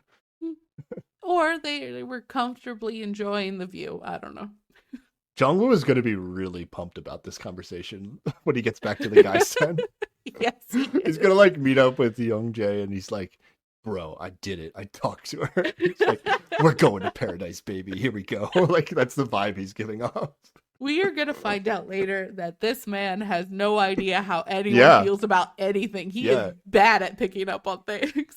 He's a true Spock, Sarah. He doesn't understand human feelings. That's fair. That is probably, the most similarity he has with Spock. He is Spock. Here we go. The next one we have is Seyun and the new boy, Jin-young. They're gonna talk, but this is interesting how this happens. This is weird. Let me give you the full breakdown of this moment. Well, like, there's a moment before this where Sejun and Nadine are like in the makeup tent, and they're like talking about stuff, and Nadine is like, I'm into this new guy. I think I'm gonna go for him. And Sejun's like not sure who she should go for. So they have this conversation of like, this is what I want. I don't know what I want. So this pairing off that happens is not what I anticipated. Okay. But let me break down how this goes down, because I don't think Sejun meant any ill thing by doing this. Yeah. But here we go. So Jin-young, he just like comes out of the tent, and Sejun sees him.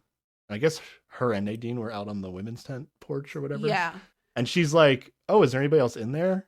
And this is how cool this guy is. He doesn't even have to say anything. He just like puts his arms in an X to indicate that nobody's in the tent, and she immediately knows what he said. Mm-hmm. So this guy's cool as fuck. I thought that shit was awesome. So then she's like, oh, okay, do you want to go talk on the beach? And like, he's like, yeah, sure. And then he like motions to Nadine that she should come too. Yes. But Nadine is just like too awkward, and she starts walking with them, but then she's like, you know what? Why don't you guys just go ahead? And then they're like, no, come on. Like, I don't think Sejun had an issue with Nadine joining them. Like, it was supposed to just be like, let's talk to the new guy together kind of conversation. Yeah. She specifically turns around and is like, no, you should come too. Like, in a forceful enough way where I believe her, you know? Yeah. Like, and they make it down to the beach together, and then when they get to like the sand, Nadine's like, actually, you guys just go. And then I thought they were going somewhere that maybe only had 2 seats. It almost seemed like. But when they get there, there's like only 2 seats, but there's like a full couch between them. It like, could easily fit so much 4 room people. For her. There was so much room, yeah. So Nadine is just like too awkward. I was like, no, Nadine, get in there. And she even is like, oh, I'll just stay by myself. It's like, you can't like try to make it sound like, oh, woe was me when you just did this to yourself. Like, just go with them and stop it. My only thought was like, okay, maybe Nadine wanted to have more of like a date kind of chat with him. And this was clearly not like a date chat situation. It was more of like a hangout kind of thing. Yeah. But like, you should just like take whatever you can get. Exactly. Because I don't think she gets a moment with him then after this. She won't. Yeah. Yeah. I don't know. She was like too embarrassed. Whatever she wanted to talk about with him, maybe she was just like too embarrassed to do it in front of Sejun. It is a bummer. It turns into a one-on-one with Sejun and Jin-young, unfortunately. But they seem to have a nice enough time. They have okay conversation. Yeah. Jin-young asked Sejun an interesting question, though. Mm-hmm. He said it in a weird way where, like, I didn't know what he was asking, and Sejun had to, like, be like, what do you mean? And he asked basically, like, if a guy that you were with got a drink with a friend that was a girl, would you be okay with that? Yes. This seems like so out of nowhere, but maybe it was more natural with the extended the conversation. But she's okay with it as long as he lets her know beforehand, which also seems reasonable. Well, I'm actually surprised he didn't ask, like last summer, I think, a really popular question that all the K-pop idols were having to answer or whatever was like, if you were with your girlfriend and her friend, would you be allowed to like pull it's whatever leaf or whatever off of, like they get stuck together when you're eating them and you're building like this little like lettuce cup thing or whatever. He's like, would it be okay to pull that apart, or would that be like something only a boyfriend should do? Like, so this was like popular in Korea to be like, is it okay to help your girlfriend's friend like fix her food or whatever? And so it's essentially that sort of question, like how close is too close with other females or whatever. So Okay. probably like that's the same vibe he's going for. Okay. It was a weird question. I feel like she gave a reasonable answer, I suppose. Well, this isn't like if you're actually like looking for a relationship or whatever, like understanding other people's boundaries is important, you know, to know like if that lines up. Like if he has a lot of lady friends, like I guess, but this is like, this is the first time they're talking. Could you imagine if he asked Seul-ki this question? I hope he does. If she answers this question, if he asks her this question and she answers this, like you got to be kidding me with like Dongwoo is moving too fast. Like this is way more like intense of a question than anything Dongwoo asks. Yeah, that's fair. But the difference is, I think she actually likes Jin-young instead of Dongwoo. Besides this, though, not a big conversation between these two, but it's something. But when Sejong gets back to the girls' tent, they have a talk, and she's just, because everybody's like, tell us about the new guy. And she's like, yeah, I think we're really similar, and we just like clicked. And he said that I'm cool and charming. And I'm like, okay. Bragging much, sure. Who is it? Yeah, Sejong seems like she might really like getting complimented a lot. We haven't seen a lot of her in this show, weirdly enough, but okay. So last one-on-one we're gonna get is Zoe and Yunjay. This is what we're here for. Yes, they're hanging out inside the guy's tent, and he tells her to sit on his bed. Yeah, and she does. And the host people have a big reaction to this. Yes. I think there actually is something about sitting on somebody else's bed. I feel this. I would feel cool if I was Zoe in this moment. Yeah. And he asks her if she is curious about him, which I feel like at this point, like, that just means, do you want to go to paradise with me? Like, honestly, that's what everybody's euphemism is I'm curious about you. Yeah. I do want to note that I don't think we get to see who initiates this conversation.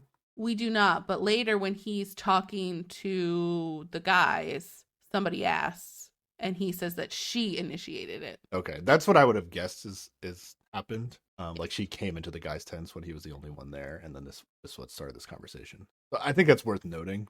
Yeah, definitely. But yeah, so he says that she's still curious about him. And she brings out this line that from the beginning, she's been interested in the same person and has never been confused. She tells everyone this all the time. They're trying to honor the integrity of the show here, I think. Yes. But the combination of I am curious about you and I've been interested in the same person since the beginning and never confused equals I will pick you for paradise. So Yunjay pretty much knows that Zoe is going to pick him. Yes. For sure. He kind of says that, like, even with the first time, and this seems fair, that it seems like he almost made a decision at the last second, which seems almost right with how he talked to Sao-eun at the last second. But he does say that he's curious about her, too. Yes. And then he says, like, a thing that I think is important. He's like, I'm curious about you. Yes, of course. But, even if we do talk, what we can talk about is limited. I would like to have conversations with people without that restriction, and you're one of them. So that says you are one of the people I want to take to paradise. Yes. Now, I don't think he's being purposely misleading here. I just think we're missing, other conversations that may have happened. That feels like, with the stuff that happens later, this feels like a lie. Like his behavior for the rest, which we can get. There's no reason to lie on the show, though. Like, But it's completely different from the way he talks to her later, like, and his reactions later. okay, but things have happened between now and then that would change some stuff. Well, we'll get into it. We'll get to that.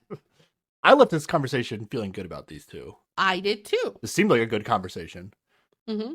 But this is going to be the big moment that we're going to get to. Looking forward to these two in paradise for sure. There's some more stuff in the tents. Did we already cover it? Should we get to the announcers? We did talk. Yeah, it is time for. All right, it's time. Yeah. Let's break this down. Here we go. So this time, the women get tickets to paradise and they put them in the mailboxes for the men that they're interested in. And then the men have to go to the fire and announce who they want to go to paradise with. But the big rule is that you can't pick the person that you went to paradise with. If you did go to paradise, you can't pick the same person. Yes. That's a very important rule that makes the show interesting. Otherwise, people would just go with the same person. Yes. But it starts with Jungwoo and Jin-young are going to both come out and pick Seul-ki. Yes. And not a surprise. Seul-ki, not a surprise to us. But Seul-ki picks the new guy, Jin-young. And when he's explaining his picks, he does say that, like, Seul-ki was his first instinct, but he did also have chemistry with Sejong. Oh, he says that? Okay. Yes. They have a weird moment when they walk away to the helicopters where, like, I don't know. I feel like this guy just, like, acts the way that I would be on the show. Like, so you're saying you're a really cool guy? Yeah, I don't know. I don't know if I could pull off what he's doing necessarily, but basically what happens is, like, she's like, oh, do you want to carry my bag? Which every other man has carried every other woman's bag on the way to this helicopter, which he hasn't seen, but... He didn't say no. He didn't say no. He just, like, reconfirmed with her that that's what she asked. Like, he was like, oh, you want me to carry your bag? And then she, like, got shy and was like, oh, okay, I'll carry it. And, like... Yeah, she's like, no, I can do it. And he's like, fine, carry it. Yeah, that's how I would be. Like, I'm the kind of person, like, I'm not going to go back and forth on, like, if somebody wants to, like, I'll offer to, like, pay for somebody for something, and then if they're like, no, I'll pay, and then I'll be like, okay. Like, I'm not going to do the whole back and forth on these things, exactly. you know, kind of thing. So that's probably where this conversation would have ended up if it was me as well. But the announcer people have, like, a reaction to this as, like, being super weird, that because he's probably the first person in the history of this show that the woman didn't get their bag carried to the helicopter. Yeah. But I think, like, they're endeared by the way, like, he was just like, okay, carry it. Like, they don't come, the hosts don't come to the end of this going like, oh, what a guy who won't carry a suitcase. So yeah, ultimately to me though, like, this is, again, to me at least, like, Seul-ki is being weird in this moment. Like, she just had to say, like, yeah, can you carry it, like, one more time, and he would have carried it. Like, yeah, she got, like, self-conscious at, like, the last second for some reason. But Jungwoo is devastated, and he gets one of the most instantaneous sad faces I've ever seen when the announcer comes on saying that he didn't match. Yep. And I would say he looks the most devastated ever on the show until later. Until, like, you know, an hour later, we're gonna get to somebody else being devastated.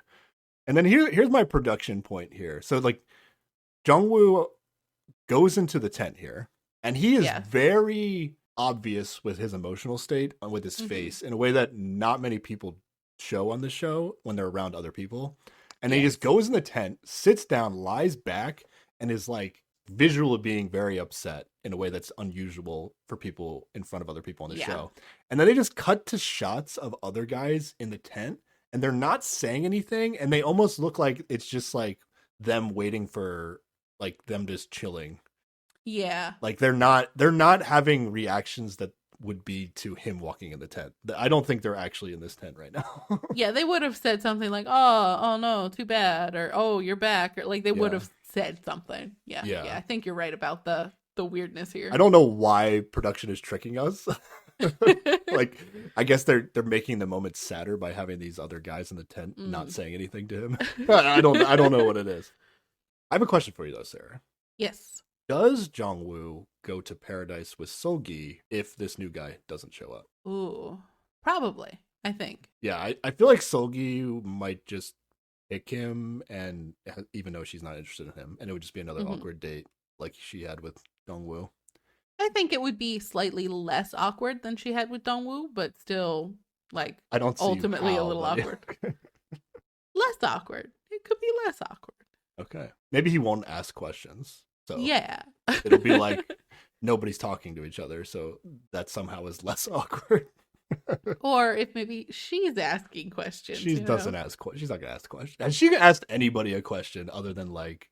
She did. She asked Jin-young a bunch of questions in their special lunch. Yeah, but his questions were like, "Why did you pick us?" Or like, also like, "What do you like in a girl?" Okay. Well, we're pretending that Jin-young doesn't exist. Like, what questions has he asked anybody? I don't think she does. There's the first time for everything. She might, they could have a different kind of chemistry.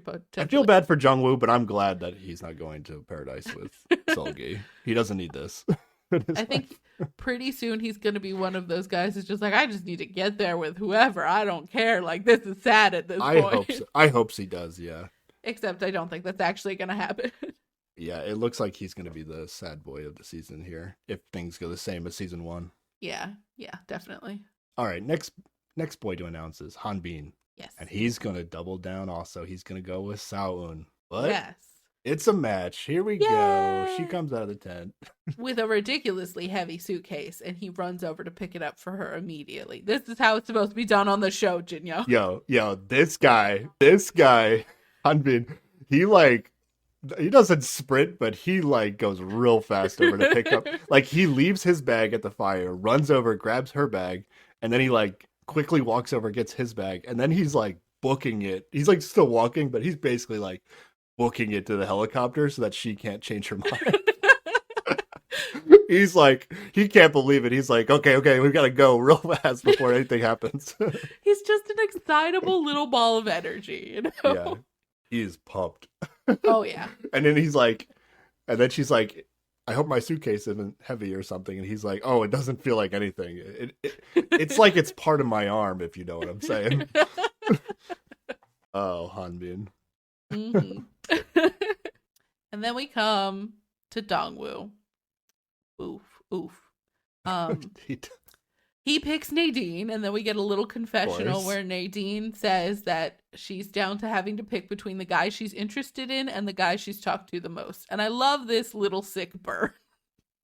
Like, she's not really interested in Dongwoo, but I guess she'll pick him because she talked to him the most. I'm not exactly sure what happened to her opinion of, like, I don't want to go to Paradise if it's just with someone I'm not interested in, because now that seems to have gone out the window. But yeah, I don't know. I feel like this confessional might have been a little manipulated with how she said that, but you know, I don't think she's not interested in Dongwoo. I think she was just looking forward to talking to the new guy and didn't get a chance, you know? No, I'm going to read it like she's totally not interested. At least that's what I was hoping to be able to read it as. But she picks him back, so I can't really hold on to that too much. So yeah, which is the right choice. I mean, she didn't talk to him, so why would Jin-young pick him if she didn't get to talk to him?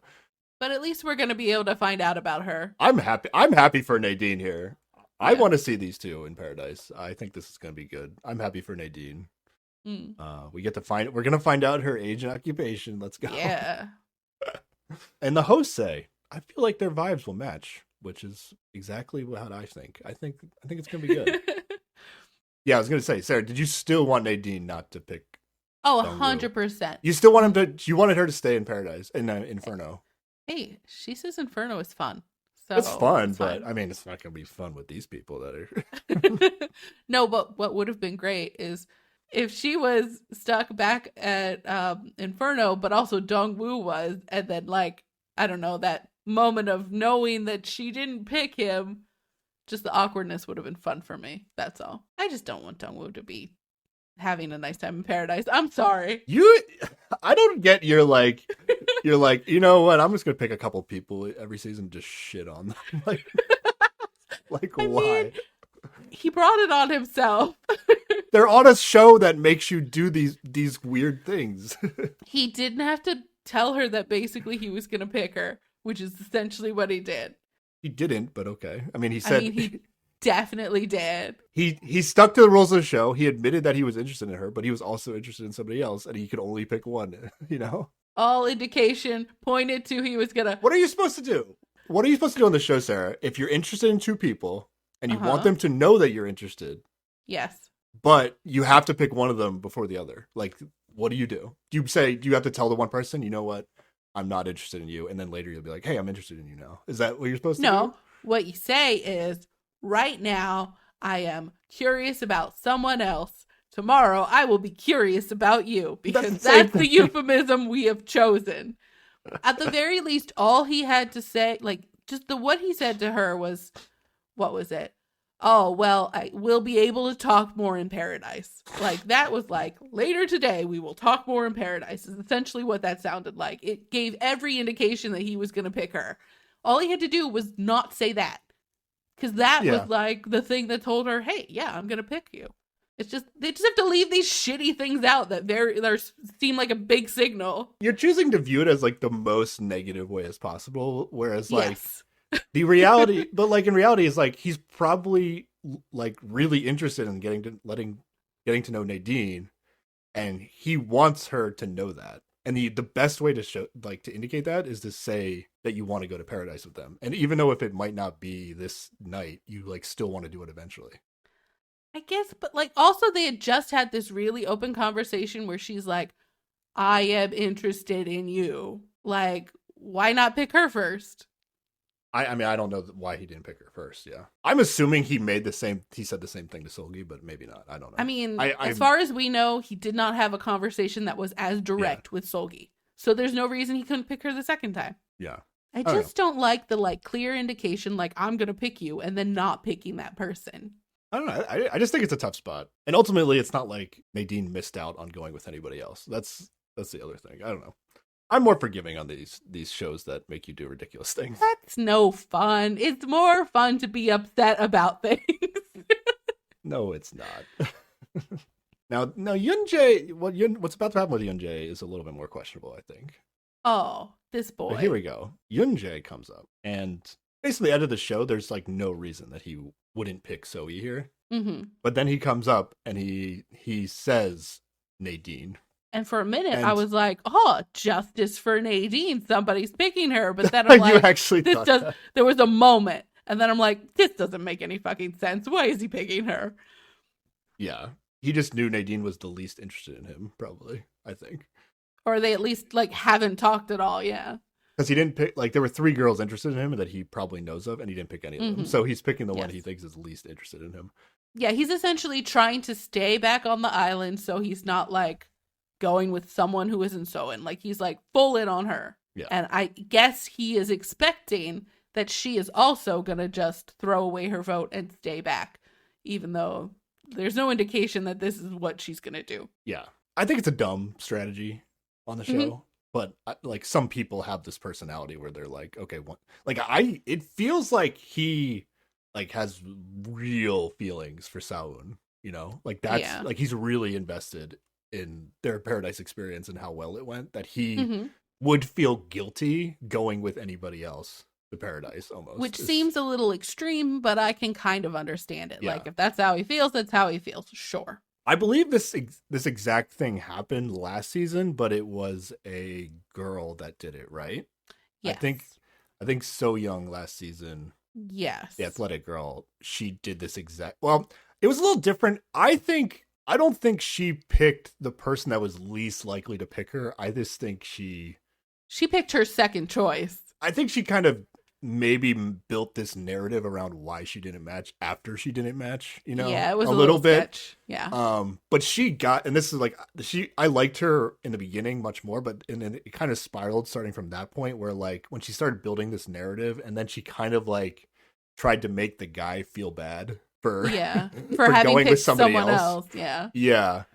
So I'm curious how Yunjay is going to talk with Saun when she gets back from paradise. The preview makes it seem like it's not a fun time. Oh, really? I didn't really read into too much of the preview. Okay. But yeah, it's just a shock that he's not picking Zoe here. And which, like, it's fine if he doesn't pick her, but I think that conversation that they had shouldn't have gone that way if this is what he was deciding to do. Like, because again, he's saying like, oh no, I'm interested in lots of people. No, this throwing his vote away is saying he's only interested in Seun. Like, so there's no reason he could be like, no, I'm also very interested in just the person I was interested in from the beginning. Yeah. This is what I just feel like there has to be conversations we're missing, because not only did he say this for no reason to Zoe, because there's no reason to lie to anybody on the show. There's no monetary gain to trick people or anything like that. I feel like there's like a conversation we're missing between Yunjay and Seul that maybe happened after he talked to Zoe, where he felt really good about Zoe, and then it became to the point where he didn't want to go with anybody else to Paradise. Because they're going to talk, once all the people that didn't get to go to Paradise, they're going to go to the guys' tent and kind of talk together. Yeah. He is like devastated, like even more than Jungwoo was. Like, it seems crazy just based on what we saw, even though their date went really, really well in Paradise. Like, it really seems like he was hurt in a way beyond what we saw. Yeah. And I think he says something like he even says like, I thought we were a match, but I guess we're not, as if like he's so upset that it doesn't even consider Seul an option anymore. Like, that's how upset he is.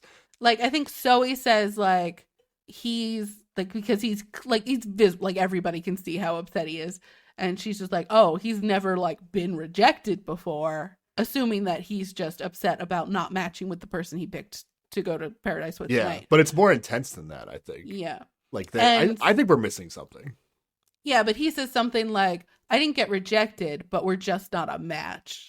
Yeah. So he's like throwing away the idea of her at all as a potential partner. Yeah. At least in this moment, yeah. His like gut reaction is like, oh, I guess she doesn't like me as much as I like her, basically. Like, it's over. Yeah. This is wild. This is probably... He's like even shaking. Like, it is so intense. Yeah, this is the biggest emotional reaction that I think anybody's ever had on the show. Like, yeah. Probably, I think this is bigger than any moment in season 1. I don't know if you feel like that. I think this is pretty nuts. From like situation. A personal like reaction to it. Yeah. Like yeah. These shows big feelings that I don't know that they're earned or feel earned, but yeah. This show makes me feel feelings, Sarah, for sure. But they're gonna talk. Jungwoo is like, he's feeling a little bit better, I think, once they start talking. But he tries to like guess what all the matches were, and he straight just gets all of them wrong. Like and so much so that like he suggests somebody, and they're like, "Wait, what?" Like, he thinks that Jin-young picked Nadine, and they're like, "What? No!" Like, Sejong's even like, she sounds offended by this pick. Like, why would he pick her over me? Like, what are you even talking about? Because his analysis is like, I saw them say hi, and I just got this vibe. He has no understanding of how to read people. Jungwoo has terrible instincts, just like Spock. He is Spock. But then Yunjay, like, he's not saying anything at first, and he chimes in, he's like, I have a different opinion, and he like basically spits off all the correct exact answers. Right pairings, yeah. He knew exactly what was going on after it didn't work out. And then Jungwoo was just like, oh, I guess I just didn't really know what's going on at all, or how anyone feels. It's like, yeah. My thought here was like, if somehow Jungwoo and Sejong had matched up, it would have been amazing if it was only Zoe and Yunjay in Paradise, in Inferno. Yes. That would have been incredible. It would have been incredible, but also terrible. It's still pretty good, but it would have been like more crazy. Mm-hmm. And I do like feel really bad for her, because there is a part where they separate and go to like get changed out of their going to Paradise clothes into just I'm sad in Inferno clothes. And we don't see it because it's in the changing tent, but like she's crying and talking to Sejong. She's like, I don't want to go out there. Like, what if I cry when I'm out there? And I just feel so bad. And I'm like, oh man, this is sad. Yeah. I feel bad for both of them. Because Yunjay even says here, like when they're asking him, because like he could just be like, I thought Seul was going to stay here. Like, if this was a normal real life situation, he'd just be like, I thought Seul wanted to keep hanging out, and we could only do that if we stayed here. So I purposely didn't match with anybody. And it seems like he wants to say that, but he's like, again, like going over the top, honoring the rules of the show to the point where he's like, he starts off talking about saying like, I don't really like to give giving vague answers. Like, he's uncomfortable with how Yeah. he himself is forcing himself to talk in these conversations. Mm-hmm. It's weird. I do feel like we're missing something, to the point that, like, I'm really not that upset with Yunjay here. Like, I think he Really? was doing. I just have to assume that we're missing something in the show, that it's making the show more explosive to not show it, which is good. Yeah. I don't. There's no reason for him to lie, so I just think we're missing something. But, like, don't you think, like, if he felt that strong from the beginning, that he is having this big reaction, like, I don't think there's any conversation they would have had that would change. Like, if he felt this way about her from the very beginning of the day, why would the conversation with Zoe even, like, include her? Like, as a, like, yeah, I'm curious about you. Like, I definitely want to get to know you. No, I'm saying, like, he could have had an extended, like, another conversation with Saoun after that conversation. Yeah, but I don't see any conversation that they have there that changes him from being like, oh yeah, I'm interested in getting to know everyone, including you, to no, definitely she's the only girl for me. He must have been feeling she's the only girl for me all day long, and whether or not the plan was to purposely try to stay behind, I think his conversation with Zoe was still too misleading. Like, he shouldn't have said, like, oh yeah, definitely, I definitely want to go to paradise with you. Like, that's essentially what he said in their coded talk. And I don't see there's anything that would have flipped this switch during the day, you know? It's weird, and I don't like it. You can assume the worst, but because this is not a show about manipulating people, it's like, I'm not going to give people the benefit of the doubt that, like, the dynamics of how this show is run is just going to screw you up at some point, and you're going to say something to somebody that you, like, wish you didn't say, you know? like I don't think he was trying to manipulate her. I think that it may more come close to, like, he's not good at rejecting people, or doesn't know how to do that, and didn't want to hurt her feelings, but like, it is gonna hurt her more, the thing that he did. Like, he did a shitty thing, whether or not he meant to do it. I think he knew in advance that what he was doing. Based on the like, at the point that he decided to do what he did, he knew that it was going to hurt Zoe, and maybe wasn't time to, you know, patch it up before he was going to do it. It's I feel bad for both of them. It's just, I feel more bad for her. Okay. And I honestly don't feel that bad for, unless there is some conversation that he had with Soen that where they were like, yeah, it would be great if we could hang out tonight on the beach. That would be fun, or whatever. Like, unless that conversation happened, like, I think it's silly to expect someone to not try to pair up and go to paradise for, like, you've known each other for a day. Sure, you had a great time, and there's no reason that you can't have a great time the next time you get to pick someone to go to paradise.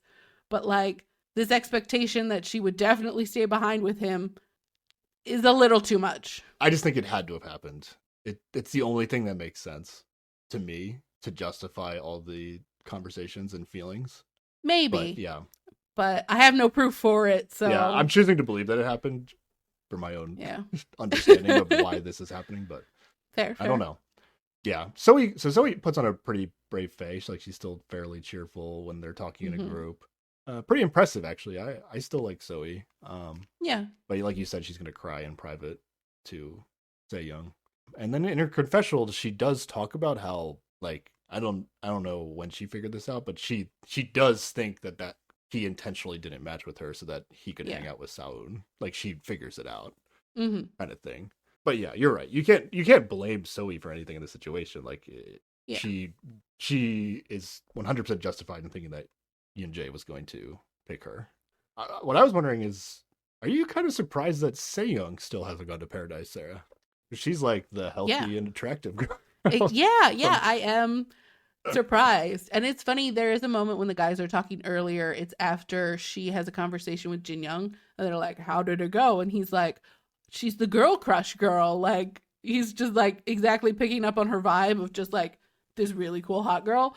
And yeah, I definitely thought she was gonna be popular amongst the guys, but apparently not. That's a girl crush is like a K-pop reference, I assume, right? Well, it does exist within K-pop. I don't know if it exists outside of it. I thought it was like a name of a group. Oh, I don't think it's the name of the group, but it is like a concept. So like Blackpink falls into this concept where they're just like really cool girls who like girls might have a quote unquote crush on. Like, I want to be like them. They're these, they're just cool girls.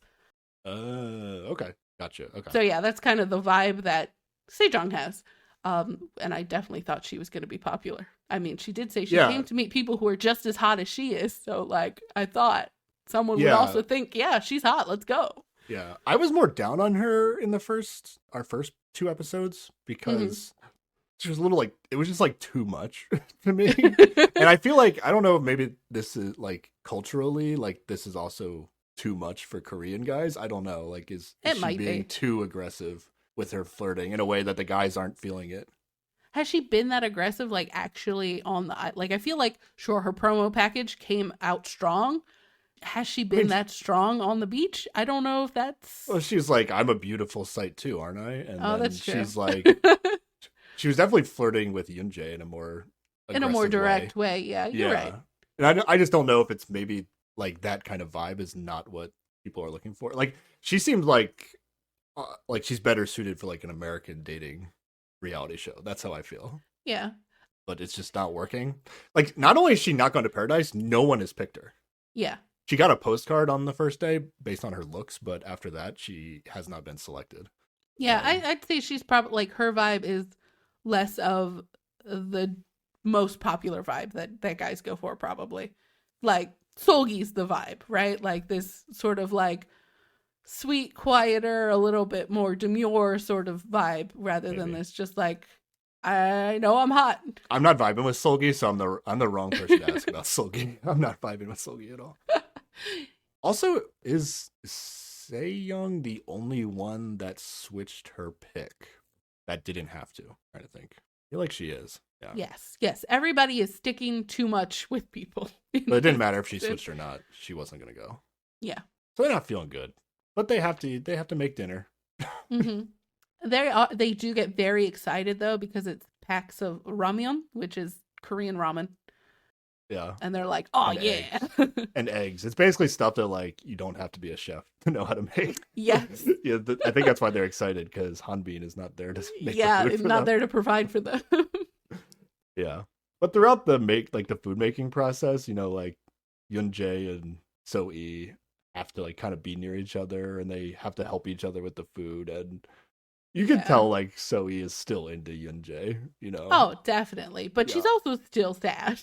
And he also knows she's sad and, like, is looking at her like, oh, I've made her sad. Yeah, he definitely feels bad about it. Mm-hmm. I just think, like, once Zoe realizes the reason why he did it, it doesn't feel as terrible, I don't know.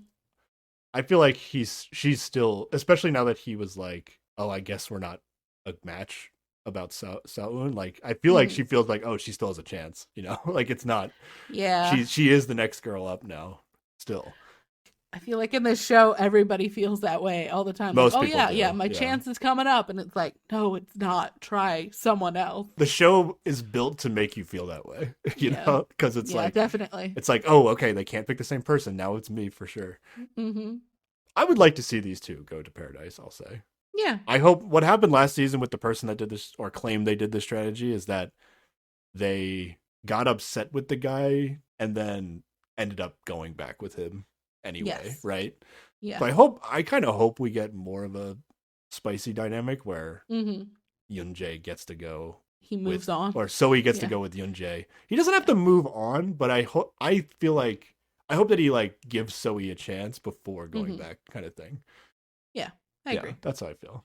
Yeah. But I don't think that's going to happen because, like, after they eat, you don't. Okay. They have a conversation where she calls him over separately and she's, like, explaining her feelings that, like, she thought that he would pick her and she's not upset that he didn't pick her, but she thinks they have different values in terms of dating on the show. And she thinks that he wants to meet a lot of people, which, I mean, is not exactly accurate, but he agrees to that. That might be, but that, like, legitimately might be what he's feeling now that he feels rejected by Seul-un. So, like, I don't know. I don't think you should, like, delegitimize this guy's feelings. Like, I think they're real. But, like, at the end, he's just like, because she tells him not to feel pressured or whatever, and this is just who she is, and she's trying to stay true to herself because she's picking him because she, isn't. He thanks her for not saying not to feel pressured, but he says that he doesn't want to say that he's changed his mind, but he feels like maybe he could look at things differently, which to me says, I'm not telling you I'm going to pick you, right? Yeah, so he's doing now what you think he should have done before. Yes. Yeah. So yeah, I don't think that like later he's going to magically pick her, because now he is being more straightforward and being like, I'm not telling you I'm into you, and I'm not going to tell you I'm into you. You said you think the conversation with him and Seul in the preview, it doesn't look good though. Yeah, but that doesn't mean he's going to pick Zoe. Like, I still think that she is not like next on his list. I think probably other women are next on his list. That would be interesting. He could go to Jin-young or something. That would be interesting. Yeah. Plus, we might get more women on the show. I'm thinking we're going to get one more woman, yeah. Okay. Like, if we get up to 12, like we did last season, at least that's what my cast listing has left space for. Yeah. We should get one more guy and one more girl. Yeah. I will say that the host want Zoe to give up on Yunjay. They're like, they don't want to see her go 3 times in a row of being rejected. Mm-hmm. So I don't know. I forget what phase we get to where like you can start picking people and they don't have to pick you back. It was definitely like there's a game involved. Yeah, I would much like. It's not going to feel good if Zoe wins a game and takes Yunjay, because then we're still not going to know. But I would like to see Yunjay pick Zoe and Zoe get to go with him. Yeah, that would feel good to me. I would like to see it. I don't think it's likely. You don't think it's going to happen? Yeah, I'd say the small sample size supports that at this point. Yeah, what did I have on this conversation? Let's see. Oh, I will say, I want to say before that conversation, there actually was a bit of like them talking at dinner, or maybe in the tent too. And Se-young, I feel like she's not into Jungwoo, but she did like forced to talk to him since they were in Inferno together in a group setting. She was kind of like, oh, at this point, I just want to go to paradise. In a way that, like, I feel like she wasn't indicating to Jungwoo that, like, oh, we should pick each other, but, like, that's what you could interpret it as. Yeah, exactly. I don't think that's what she was going for, but it could be interpreted that way. And I don't think it's going to work out because he's also been like, well, I'm just going to keep picking Seul-ki forever. Yeah, I mean, things might change depending on what he hears from them when they get back. But that's true. But right now, his plan is stay the course, pick the same girl forever, live in Inferno. Yeah, and I don't get that. Like, but I feel like if he had the awareness of everybody else, he would stop. But he doesn't have that awareness. Everybody else has this awareness how people feel, and yet still don't stop picking the same person. Like, what is happening? They have like legitimate reasons to, whereas he has straight just been not picked twice. And hasn't really had a good enough conversation to think that it's going to change. Although, like, maybe his conversations with Seul-ki are the best conversations he's having. Yeah, I don't know. I was going to say that at least his conversations are, like, real, actual conversations and not just, like, I am curious about you. Are you curious about me? Interesting. Like, he's like, I mean, they're not like actually talking about yeah. I mean, talked about the ocean. Like, they weren't like talking. He wasn't asking about like her hobbies or like anything interesting. That's true. They never ask about hobbies. That has to be like important. Off limit. Like it's not. Maybe none of them have hobbies. Just like Jin-young, he just has a motorcycle. Yeah. What I have on the Zoe Yunjay conversation is like the big moment before the episode's gonna end. Yeah, I have it. So like Zoe's stance at the start of this conversation, and I think they're both pretty adult in this situation, in my opinion. Yeah. This goes as good as it can go, I think. Yeah, I don't like how we got here, but I like this as a like, okay, we're being adults about this. Yeah, they both seem like reasonable people, which is why I don't think he's like, this was intentional, like, trying to trick her. Oh, yeah, I don't think he was trying to trick her. I just think he still did a shitty thing, even if he didn't mean to do it. Yeah. She starts by just saying, like, oh, she doesn't want him to feel burdened because of her. Right. Which is, I think, a good thing to say. And I think she's very impressive in this conversation in a way that she hasn't been with him, or she hasn't gotten an opportunity to show. And this is the guy that likes wise women, right? That's true. So there's something about this conversation that could actually trigger Yunjay to realize something about Zoe that he wasn't looking at before. So I think when he's like saying, "Oh, I'm like looking at things differently now," that like that seems legitimate to me. Yeah, but he's still just he's like, maybe I could look at things differently. He's not like, well, at this point he really doesn't want to hurt her a third time, you know. So yeah. and it's fair, like he wants to talk to Sao, and you know, Mhm. like that's a reasonable thing, I think. Yeah, she said she's a little embarrassed about being rejected, but she's fine with it, and she just feels like that's how she is, and she's being true to herself. So that all Yeah. sounded very wise, and he appreciates her words. He basically almost starts crying in this conversation, Oh, right? yeah. Uh-huh. Because he legit feels bad, and I think he is like really relieved in a way after what she says. Yeah. That it kind of triggers him to cry a little bit. Like he thought that she was going to be like furious with him and Yes. all this other stuff, and yeah, she is actually like taking the burden off of his shoulders a little bit by telling him this. Yeah, I just wish she was also wise enough to then like pick somebody else next time, and I don't think but maybe that's she's not what's gonna interested. happen. You know, that's all right. Okay, but that, I mean, okay, you come into the show, you find one person you're interested in, but they are not interested in you. Might as well just like hang out with some other people and just go have some But good food. I would say guess. you might like, as well just keep trying with the one person you like. Like you could look at it either way. not if they're like, well, I don't want to tell you I'm into you. So are you gonna hate Zoe as much as you hate Sehun if she gets to just force Youngjae to go to paradise with her? Probably. I don't like the idea of this. It's just the rules of the show, sir. No, it's not just the rules of the show. It's how it works.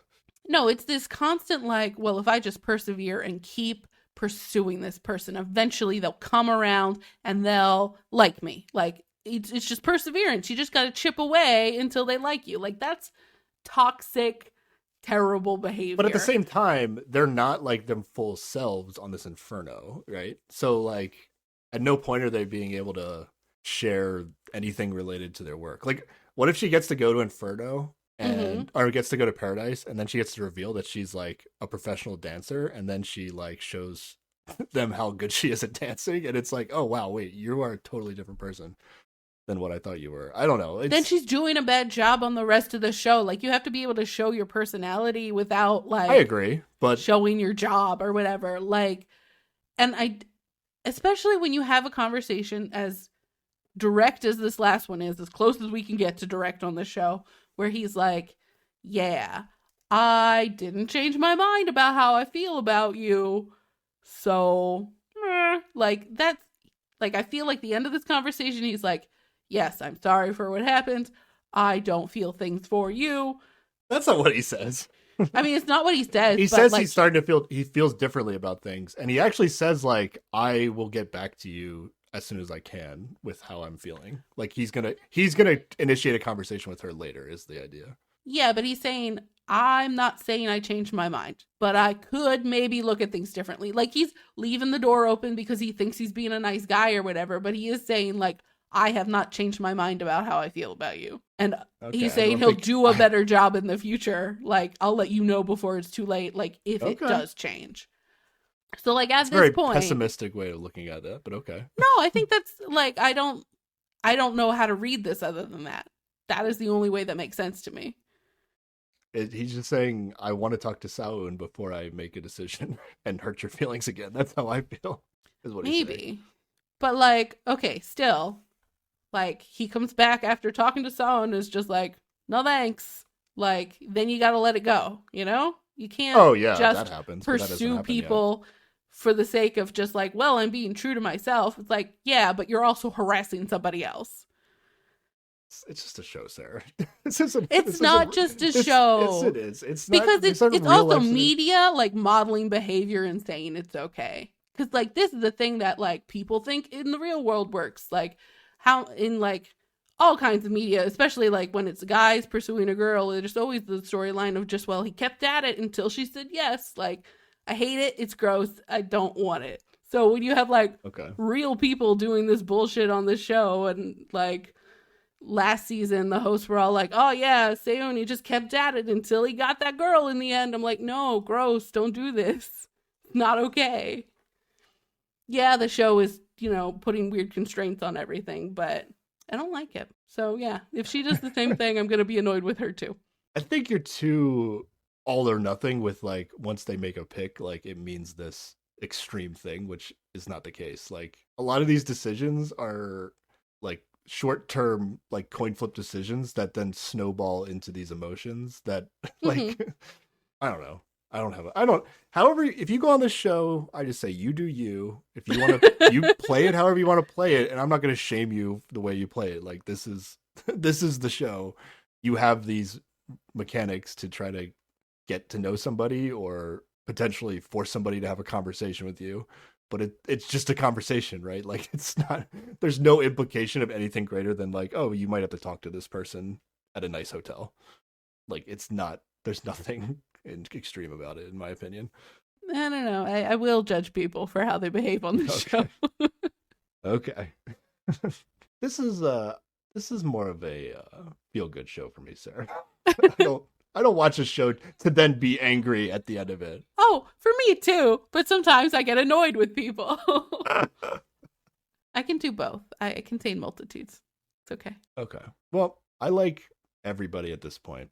Except for Okay. Seul-ki. I'm not vibing with Seul-ki. But I don't like hate her. It's just like Yeah, I just think she's not good at dating. Like that's what I think. She's not good at dating, and that's fine.